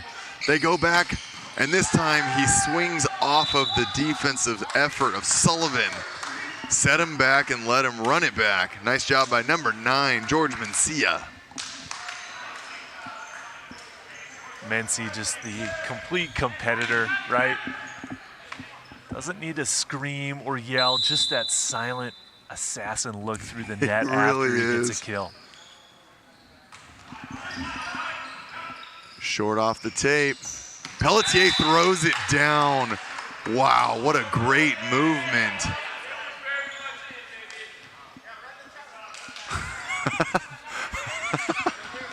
George Mencia, not sure where that one went over his head, so he was asking, was that for sure in? And everyone on the exposure bench laughing at him. And Uchenna says, no, it was out. Call a challenge. Use that one. Romero getting picked apart in serve receive right now. Dennis free balls it over, tries to air it out and give everyone time to reset. And it works. Langston Payne misses in transition.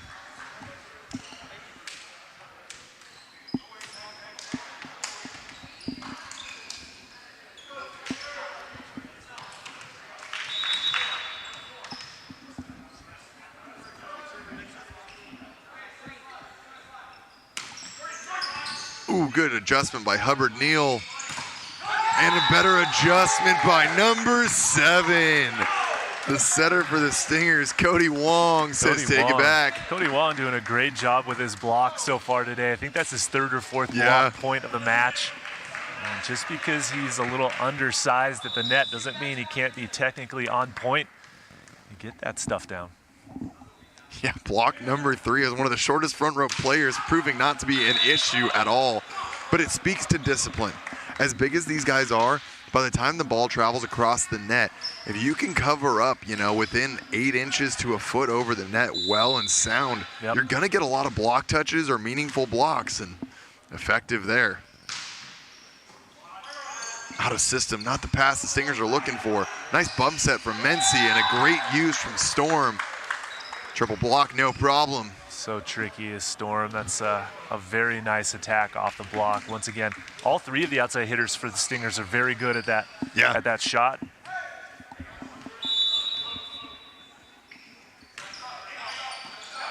Pelletier, good pass. Thrown down over the top. Good dig in transition. Hubbard Neal reads that one. Now it's the back row attack for Lou Rich. One-handed scoop. Cody Wong makes the move, but not going to be successful in his effort there. Storm not quite grabbing that dig.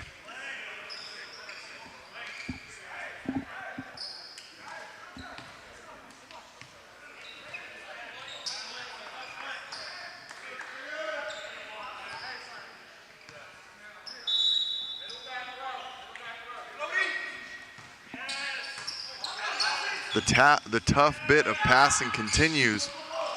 Romero wipes it, and right now the exposure serving is certainly exposing the passing of the Stingers, but they're not taking advantage of it on these out-of-system swings, these small little tips, wipes, everything like that.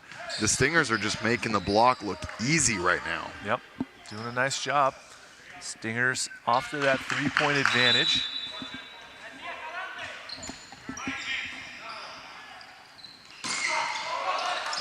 Big block touch. Dennis is going to take second ball. Easy dig for Lou Rich. Dump in transition. Oh, Sullivan taking advantage of the opportunity there. Running setter dump. We talked earlier about the court vision needed, not just looking at blockers, but also recognition of the back row. That's twice now that we've seen the setters seeing that they've got a back row middle and using that as a reason to dump because there's no libero back there for the defense. Good court awareness by Sullivan that time. Sullivan sends that one long, giving the Stingers another 3-point lead. Too many errors and not taking advantage of what they're doing well is Southern Exposure currently.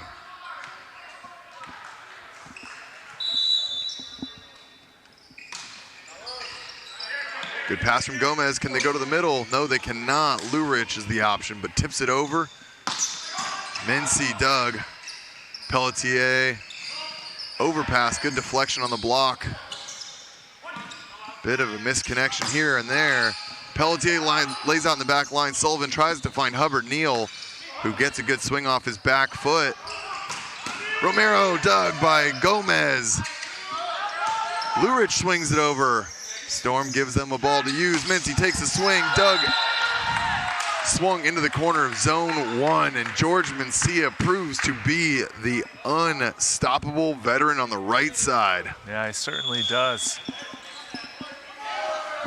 And Mencia, the menace, getting a timeout forced. 11-7, a 4-point lead. We'll be right back. Don't go anywhere, as the Utah Stingers might be determined to push this one the distance.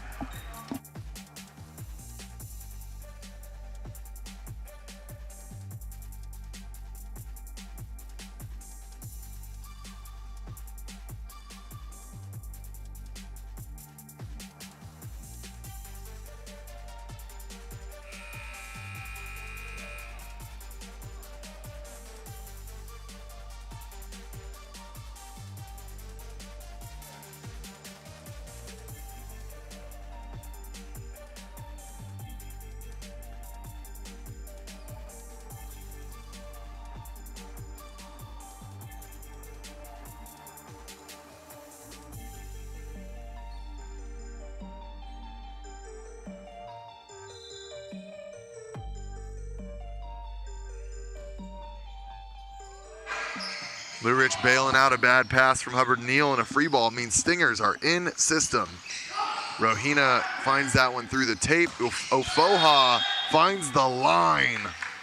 I thought I saw that one out myself, but very confident call. No real disagreements, means that probably ball compression on line. And Ochena Ofoha into the net on that attack. I missed that completely. I know Thank you missed that because the camera's right in front of you. You don't have that angle, but net violation called on Ofoha's follow-through that time. Nice set from Gomez. Easy dig for Wong. Wilfredo Morales loses the handle on that one a bit. Sullivan keeps it alive. Blue Ridge bangs that one off of the solo block. A little bit of a miscommunication. Right now we're seeing the pin blockers from the Stingers want nothing to do with blocking on out-of-system balls. Not on the same page as the middle blockers. Traditionally, that's the responsibility of the middle to call if you're going up for the block or not. Yeah, it's but a communication thing. Yeah, but they've got to be there. Right. That's the decision. Overpass takes Sullivan out, and Gomez going to Pelletier. Pelletier goes off the hands of Rohina, and now Exposure answering back nicely out of that timeout, but they're still down by 3.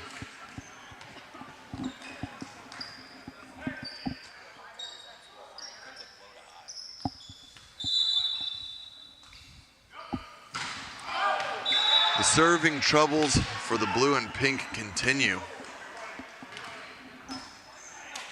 It's unfortunate because the first half of the set, they were really in control, but just were not able to take advantage. And since then, they've had a couple misses. Yeah, they have. It has been a bit unfortunate for them.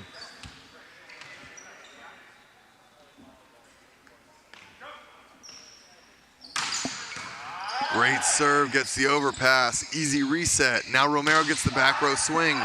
Sullivan gets a handle on it though, and Pelletier now misses the handle on that one altogether, coming over his shoulder. And Novel Romero's service pressure. Now that's a bit of a missed opportunity by Southern Exposure. Not too sure what happened on that attack attempt, but Stinger scoring the point, and you're right, Nick. The service pressure from this man right here, and Novel Romero, has been very good for Utah. 14-9. This one's getting away from Exposure pretty quick. Lucky break. Serve receive back there takes a sigh of relief. Uchenna Ofoha got an ace to start off his run last time, dropping it short, targeting that zone 2. A little bit of a stack here with Mencia and Rohina. Let's see if he does it again. Good pass by Romero. Slowed down by the block. Ofoha to Lurich. Chandler Bogg gets a good read on that one. And Romero is blocked at the net by the duo of Lurich and Payne. Once again, it's been a lot of fun watching all the middles on the right side of the court blocking together over there with Lurich involved. Yeah, having Lurich playing in the opposite position really does add some height and size to the Southern Exposure block. And on cue, he gets that one back, but covered. Great bump set from Sullivan. Mencia, one-on-one, dug by Ofoha, but Right there, the great transition defense from the Stingers. They've been digging quite well, giving Cody some options to run in transition. Sean Dennis been a bit silent so far, but Mency and Romero picking up the slack easily.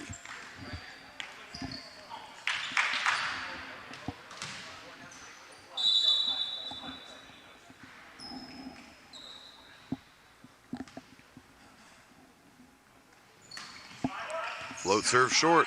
Good pass from Hubbard Neal, though. And now Lurich banging it into the corner off of the arm of a diving number 7. Now Southern Exposure really has to put their foot on the gas pedal here if they want to avoid going to a 5th set. They're down by 3. Midway through set number 4 here. Lurich is going to serve. Quick attack off of that perfect pass from Storm. Stingers side out on their first chance. We established now a 4-point advantage here, Nick. I was going to say, one of those things at 4 points down here, I mean, it's certainly not game over by any means, but I'd like to see Exposure just start running their middle again. Almost like force it to an extent, like get him established. Gone away from it as this match has gone on. I think they have quite a mismatch against Rohina. And on cue, there it is. Get him involved. Yeah, Sullivan must have heard you. Gets Langston Payne going through the middle there. First time he's even been set in about 15 to 20 points. I mean, it's been a while. Yeah. It has been a very middle attack heavy match, but I'd like to see him continue that as this one goes on. Nice pass. And now it's Sean Dennis's turn. Like that on cue, both teams go from not setting their middles to right back into it. Maybe, you know, you always talk about, Matt, the little game that no setter wants their guy to be outdone. And I think both teams kind of almost agreed to a nonverbal mutual ceasefire in the middle, but maybe they're both getting back involved right away. Tim Lurich, number 8. He's been having fun with that line swing all day long. Yeah, he's 4 for 4 on that. And when the set gets there, Lurich really can use that court vision to hammer away at that one.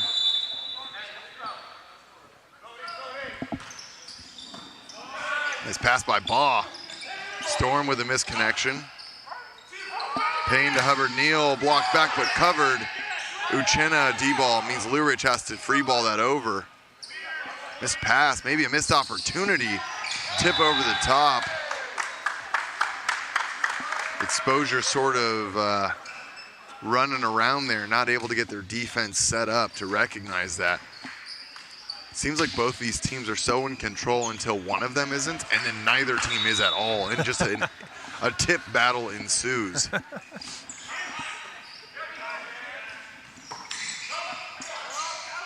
Oh gosh. Oha on 2. Swings, Sullivan covers him, and he says, yeah, that's a good enough set for me.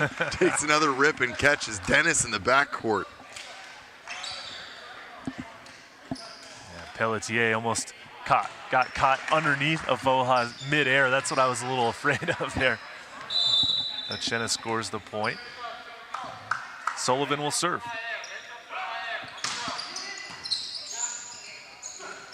Quick set to the outside. Nice dig by Pelletier. Defensive move from Gomez, but that never cleared the net. Left low there from Hubbard Neal. Stingers still maintaining that 4-point lead. It's just been too much of a mountain for Exposure to climb.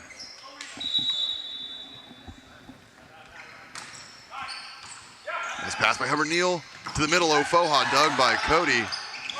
Missed bump set from Rohina. A reset opportunity. The ricochet off. A good read there by Wong. Matt, not to be hopefully too critical here, but I think the free ball control from both these teams has been pretty subpar.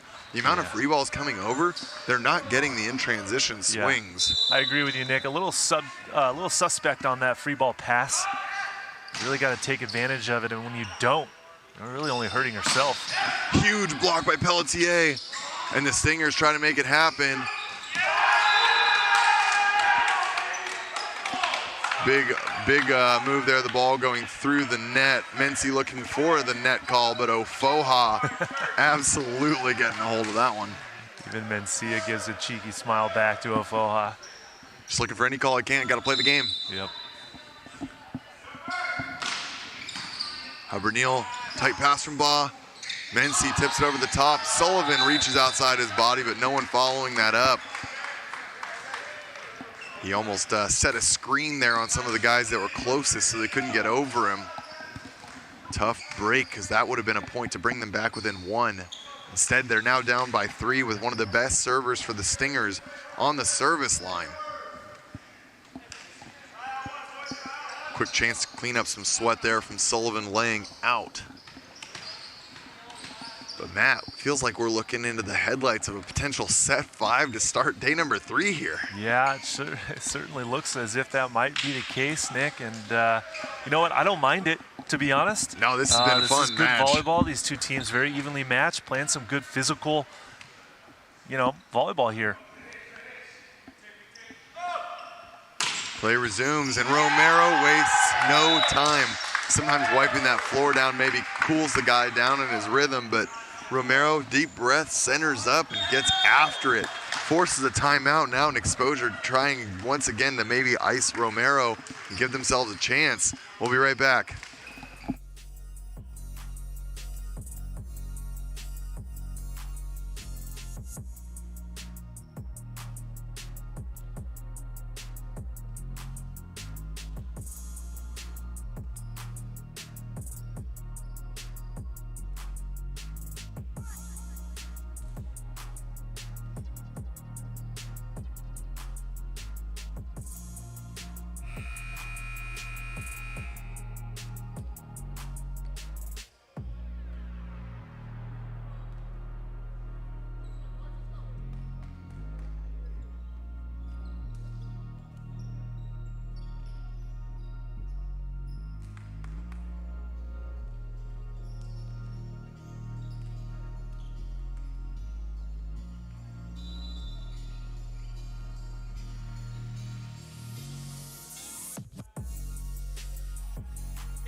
And there it is. We called that one the coach's point after calling a timeout. Ices him, and Lev Gershfeld gives Coach Tony Glesser a point and says, stat him up. That's a point for the big guy in pink at the front of the bench.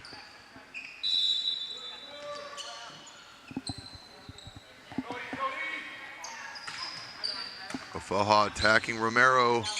Quick set to the outside, and when they get that pass for that tempo, I gotta say I've really been liking Cody Wong's, that quick set all the way across the pin. It's really the set that Romero and Storm have been missing all season long. Yeah, definitely. Good connection that we've seen it from the very beginning of this match that Wong has had with his outside hitters. And pretty much everybody on this court, even the middles. Pelletier in system. Langston Payne getting it done. Southern Exposure going through the middle once again. Langston Payne been a little bit quiet in set number 4. Exposure trying to battle their way back into this one, down by 3. But the service error really hurting their chances now. It's always tough when you see a team do the right things and then not take advantage of when they set themselves up for success, and now it feels like they're kind of falling away from it and trying to get it back, but just too late. Good idea by Mency. He has not hit that serve yet today. Go for something a little different, but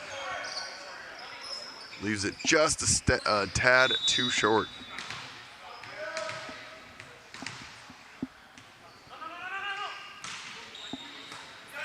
Nice pass by Romero. Dennis deep. Wow, Pelletier off the back foot. But Sean Dennis, Cody Wong, that's the 4th block for number 7. He is jazzed up on that one. That was a heck of a set by Pelletier. It was, Of the court. Great opportunity, but now it's set point for Utah Stingers here, trying to force a 5th set.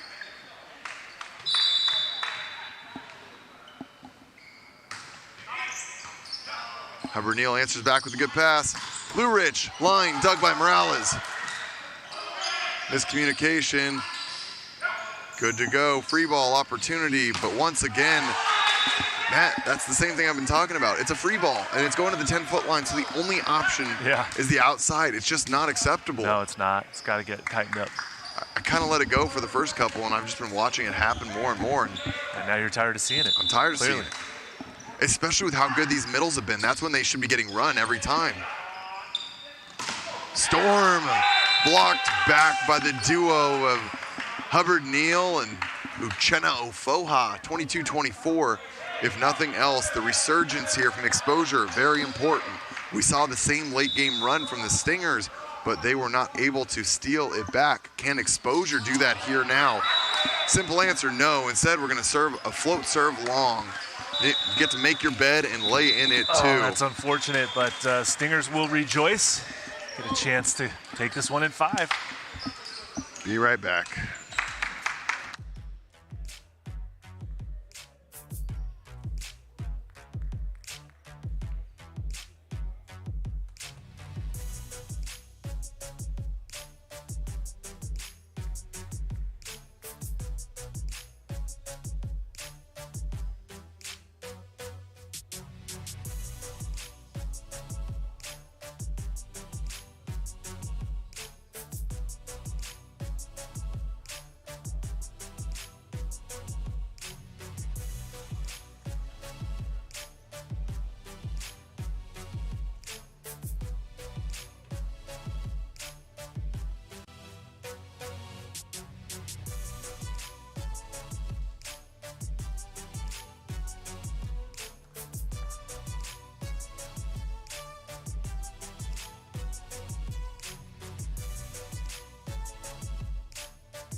And we're back here in the 5th set. And I mean, guys, we had our first 5-setter of the weekend last night to end the day, and to start the day today, another one here with the Stingers and the Exposure, and plenty of playoff implications on the line with this wide open American Conference. So it's be interesting to see how the Southern Exposure battle and finish out this match, because as Coach Tony Glessier told me, that's been their problem, has been finishing sets and finishing matches. And here they are with a 5th set with really the season on the line, not to understate it.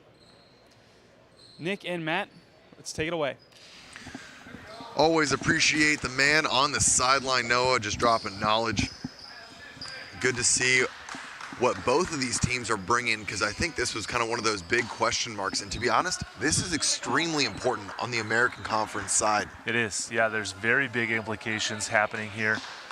There's currently a three-way tie between the Matadors, the Kraken, and the Southern Exposure, sitting at 2-5 apiece, all playing today. Utah Stingers, with this, will guarantee that they at least lock in 5 wins. But right now, if Southern Exposure gets this win, there's a chance at the end of today that Tornadoes, Kraken, Exposure, and Matadors all have a 3-5 record. 1 win behind, if Stingers loses this, a 4-4 record. So this could be an absolute race on the American side. Everything up, that's for sure. Big kill for Romero, 1-1. Just a reminder for anyone that's unaware, this 5th set will be a game to 15 points. As always, win by 2. And if you're just tuning in, I'm Nick England, joined by Matt Prosser, Noah Chass on the sideline. You're watching the National Volleyball Association, the Pro Volleyball League here in the U.S. Right there, number 9, George Mencia, getting a kill down the line, giving the Stingers a lead at 2-1.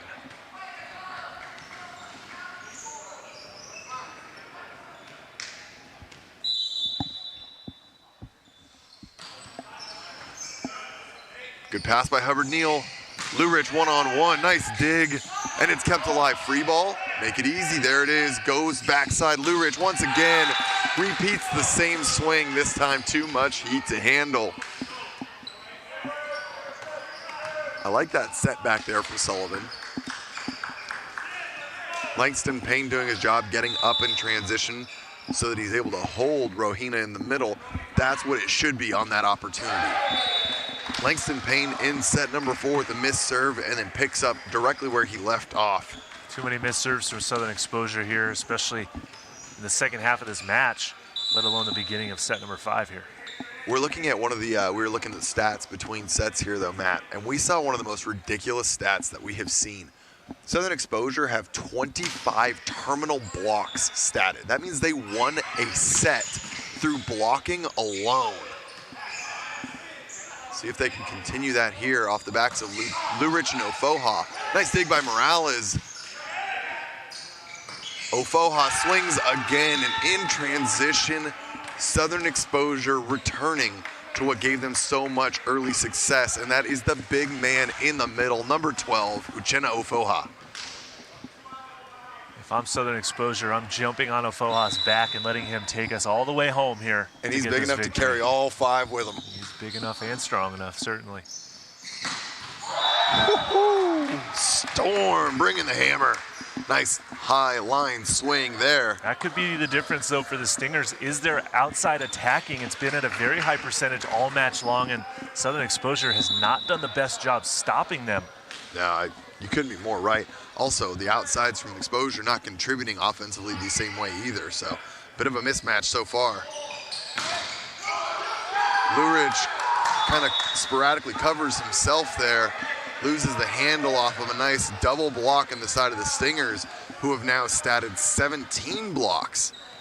Surprisingly, they're, Sean Dennis was 7, no shocker there. The big surprise, their second block leader is their setter, Cody Wong, with 4.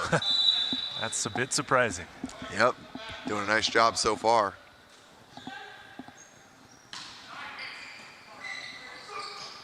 Ofoha buries that one down. Sean Dennis does not get in front of the big man, and there is no one home to stop that swing. You have to feed Ofoha, especially through the seam there. He hammers that one down to the floor. Pelletier's been hitting the float serve cross court between zone 5 and 6. Does it once again there. Dennis wants a turn. Huge connection in the middle. Once again, the setters not letting their guys get outdone. Wong looks at him, hits him on the chest, gives him a big high 5 and fires him up. Stingers checking their serving rotation really quick. Just making sure they're not out of rotation. Sometimes some of those longer rallies get everyone a little turned around. Better safe than sorry.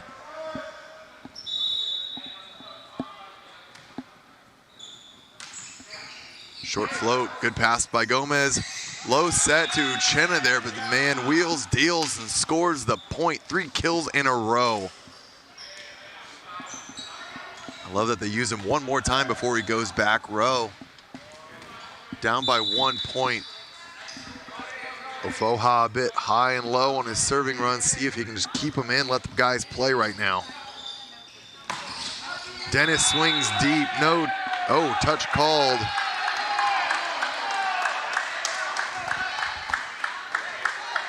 Langston let his guys know, I touched it. Yeah, we're getting confirmation that, well, so there was a touch call from the line judge.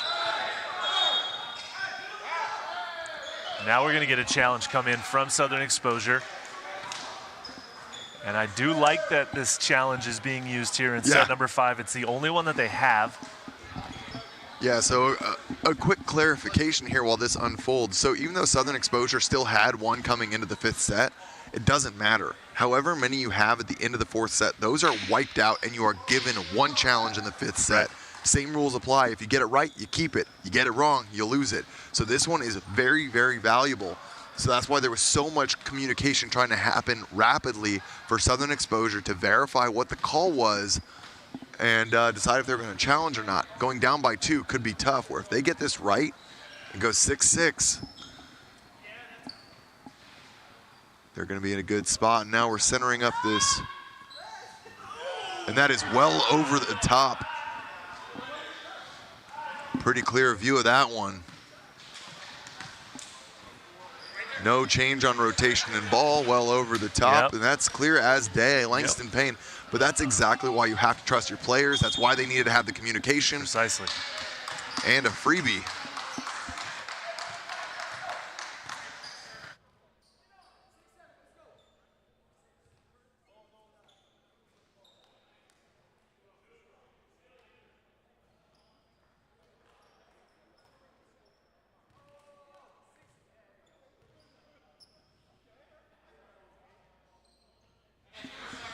Well, a great challenge. That means Exposure will keep their challenge and get that point back. Now tied 6-6.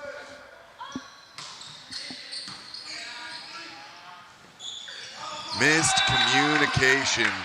They couldn't tell if that was an inside quick route to Storm or was that a 3-ball to Sean Dennis. Either way, doesn't come back over the net. And Exposure right now on a nice little run. If they can get one more point, we will switch sides of the court at 8. So that'll be on their terms. Gosh, darn it. Too many service errors from the middles. They're just Southern Exposure. They're hitting float serves and they just can't hit them in the court.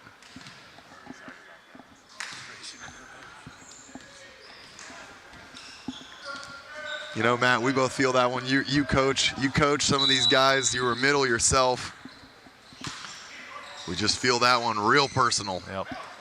Oh my goodness. Johnny Gomez, the back row libero coming across the court, sets a 3-ball to former teammate at George Mason, Langston Payne.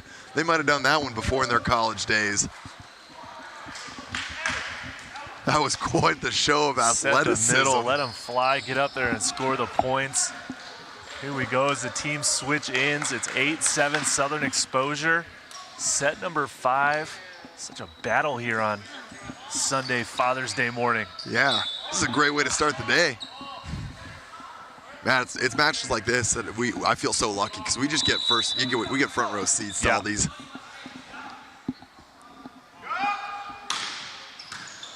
Easy pass by Romero. Swings deep, finds the hands of Sullivan. And sometimes you just have to say that was a good swing. And right there from Anovo Romero, that was a good high swing deep into the court. Good transition, very calm, nice effort, very businesslike. Sean Dennis will serve. It's serving 8 here in set 5.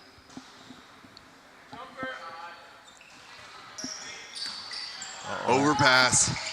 Rohina taking care of it. Johnny Gomez overpassing a bit uncharacteristically. That is very uncharacteristic and unfortunately very untimely as well. Yes, it is, but Sean Dennis at 6'11", once he throws that hand up there and hits that float serve, it's coming at a pretty unfriendly trajectory that is unlike many serves you see. Lurich gets up. Once again, a great recognition by Sullivan. He knows that Lurich attacks line so well. And who's the line blocker? None other than Cody Wong. So while Cody might have a lot of blocks so far, it's been a lot against a lot of the outside hitters, not so much against Lurich, and he likes that lineup. Yeah, that's good awareness from Sullivan. Hubbard Neal applies the pressure, but an excellent set. Cody Wong saves that point by himself. No net, doesn't let the ball get over. That was a very athletic play by Cody Wong, going up high. The front row setter, too, going to get it and putting the ball right where Romero needs it to hammer it cross court for the winner. Back set. Lurich blocked for the first time in a while. And Noble Romero all by himself. Little discount double check. Timeout for exposure. Stingers rallying back now, 11-9. We'll be right back. Here is this fifth set, soon to wrap up.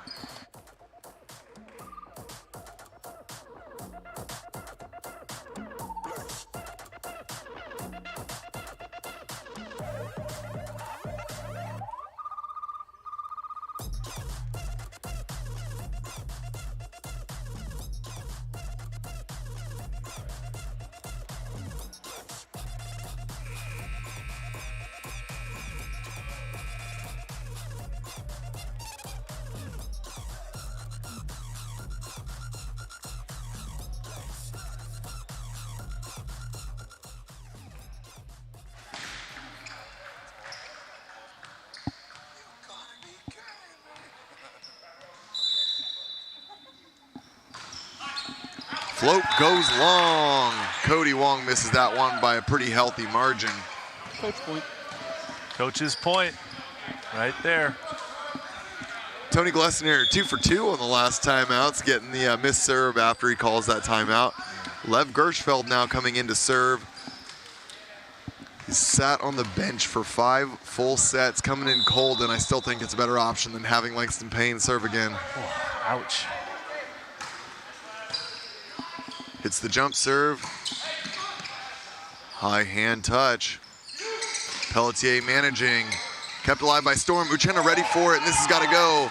Mincy swings, and they're ready for it. I don't know what call Exposure's looking for. It might feel a little unlucky, but it was a great play and hustle by the Stingers. I think they're looking for a lift call. It was off his shoulder. Off the cover, but I thought it was clean. Yep. And again, don't make the referees get involved if they don't have to. Yeah. Play the point, dig the ball, control it. Nice heads-up play by the Stingers there. Now Romero, Stingers' best server at the inline. This serve really feels like it's the match. If he's able to put something in aggressive and give them a 3-point lead. Instead, he misses, and just like that, Exposure lives on. The heartbeat continues. Down by 1, and Tim Lurich now. He's been hitting well out of the D-ball too, so you don't lose any offensive presence with him back row. So see if Sullivan can maybe make some good defensive moves on the block.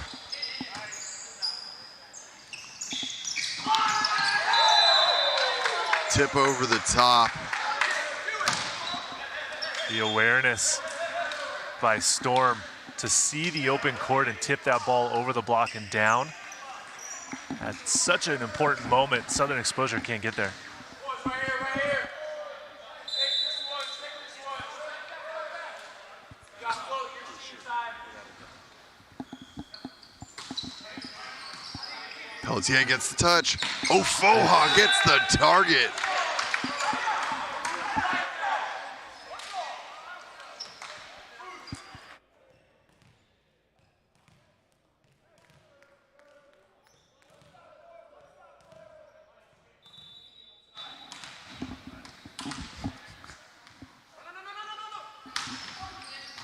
Pelletier out of system.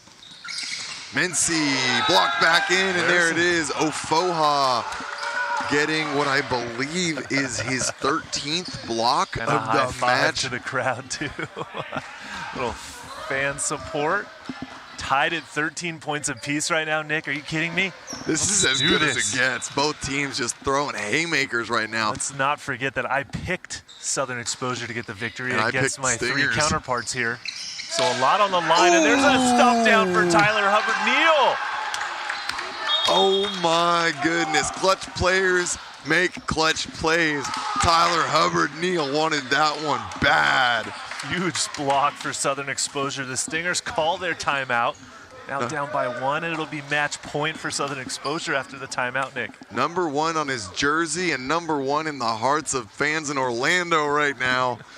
Hubbard-Neal, the hero, but now they have to finish the match. And that Stinger squad is not going to let this one come easy. So a little bit of a discussion right now. The question is who are you setting? It feels like it's going to go to Mencia Romero. That's got to be the option. Well, Sean Dennis is in the front row, so if the pass is there, don't be surprised to see Cody Wong go quick. That's Storm true. in the front row along with Mencia. Pelletier will serve. First chance at match point here. Tense moments. Out of To system. Mencia. Mincy, triple block, out, long, wide. That's the game. Southern Exposure, 15-13. They can challenge that all they want, but that is not going to find a touch. No. We had a great view of that one. That was well over the top. Southern Exposure gets it done until we hear otherwise. What an impressive match. Southern Exposure backs against the wall. They've waited all season long to earn some of these wins that have just barely eluded them. Yeah. And here, what a match to take. We're getting a look right now. We're going to see a little CSI zoom and enhance going on here. At this point, Southern Exposure also knows if they touch this or not, so there's no surprise on their end. Right. And it would have to be very irrefutable evidence to overturn it for sure.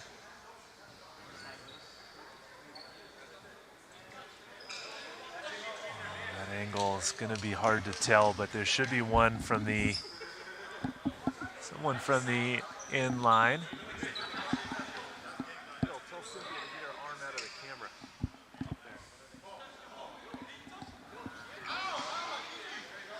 Seam in the block right there. That's where the ball traveled through cross court. And it's worth noting that on screen, you're seeing kind of a screen capture there. There is more footage being seen. Point will stand. No touches seen. And that's going to do it. Southern Exposure, 15-13. Definitely a big celebration from them. They're ready to take that win. And a big celebration here, too, as I get the victory there it is. on the pick'em, right? So I get a little room. I picked one up. My pick percentage climbs a little bit.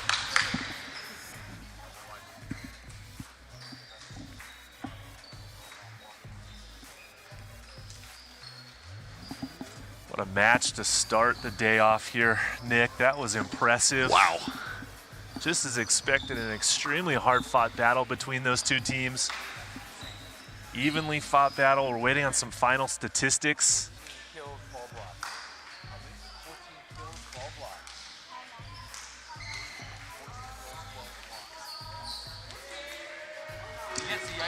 Well, that is certainly an impressive effort that we just saw there, and it's almost time for our next match. The next one is live in about 35 minutes at noon. But before we get there, the man of the match, he was an absolute powerhouse. Noah Chast joined by Uchenna Ofoha. Take it away. Yeah, I'm here with Uchenna Ofoha, and I was entertained. And you guys are in so many close matches, and you finally have one go your way. How does that feel? No, it feels amazing. We definitely needed this. We tried to come in with a different mentality where it's like, everything, just leave everything out there, and I think we did that. Yeah. Leading your team with, I'm pretty sure, double-digit kills and blocks. You were a monster on both sides of the ball. That's crazy. How hot were you feeling when you were in this game?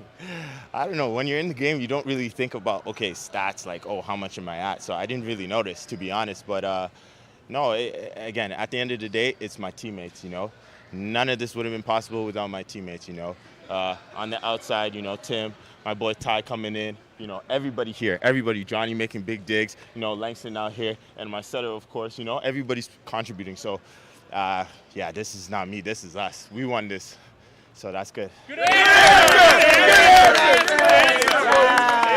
Yeah, boy.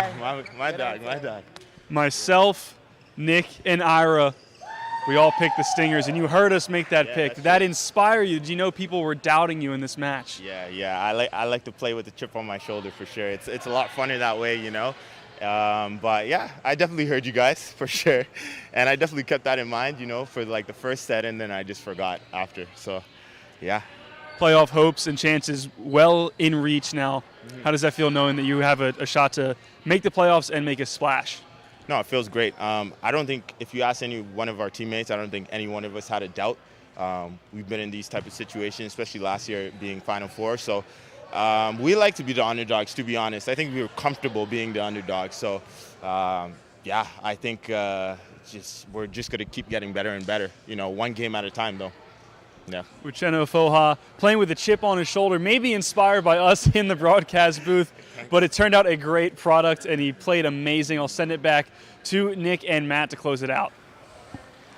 Well, we did have a little bit of technical difficulties this morning to get that pregame show broadcast, but what fans didn't see is when we were making our predictions, Southern Exposure was just to our left as three of us incorrectly took the Utah Stingers.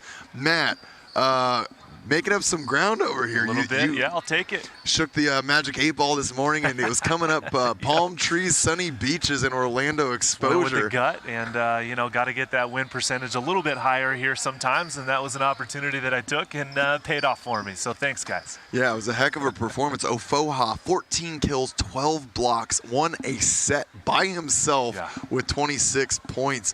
A stellar performance considering he's also only on the court half of the time. Really, really impressive takeover match for him there. And that's going to make the postseason even more interesting. Moving them to 3-5. Matadors and Kraken now. If they take their matches later today, we might have a four-way tie at 3-5 on the American Conference. So that side of the bracket, playoffs are wide open, and we are going to be playing all the way through Event 5 Sunday to find out who makes it. Very exciting stuff. All right, well, that's Matt Prosser. I'm Nick England. We are going to be back here in just 30 minutes for the next match as we see Team Freedom getting ready to take on the Kraken, a very important match here. Don't go anywhere. We'll see you back in just a half hour.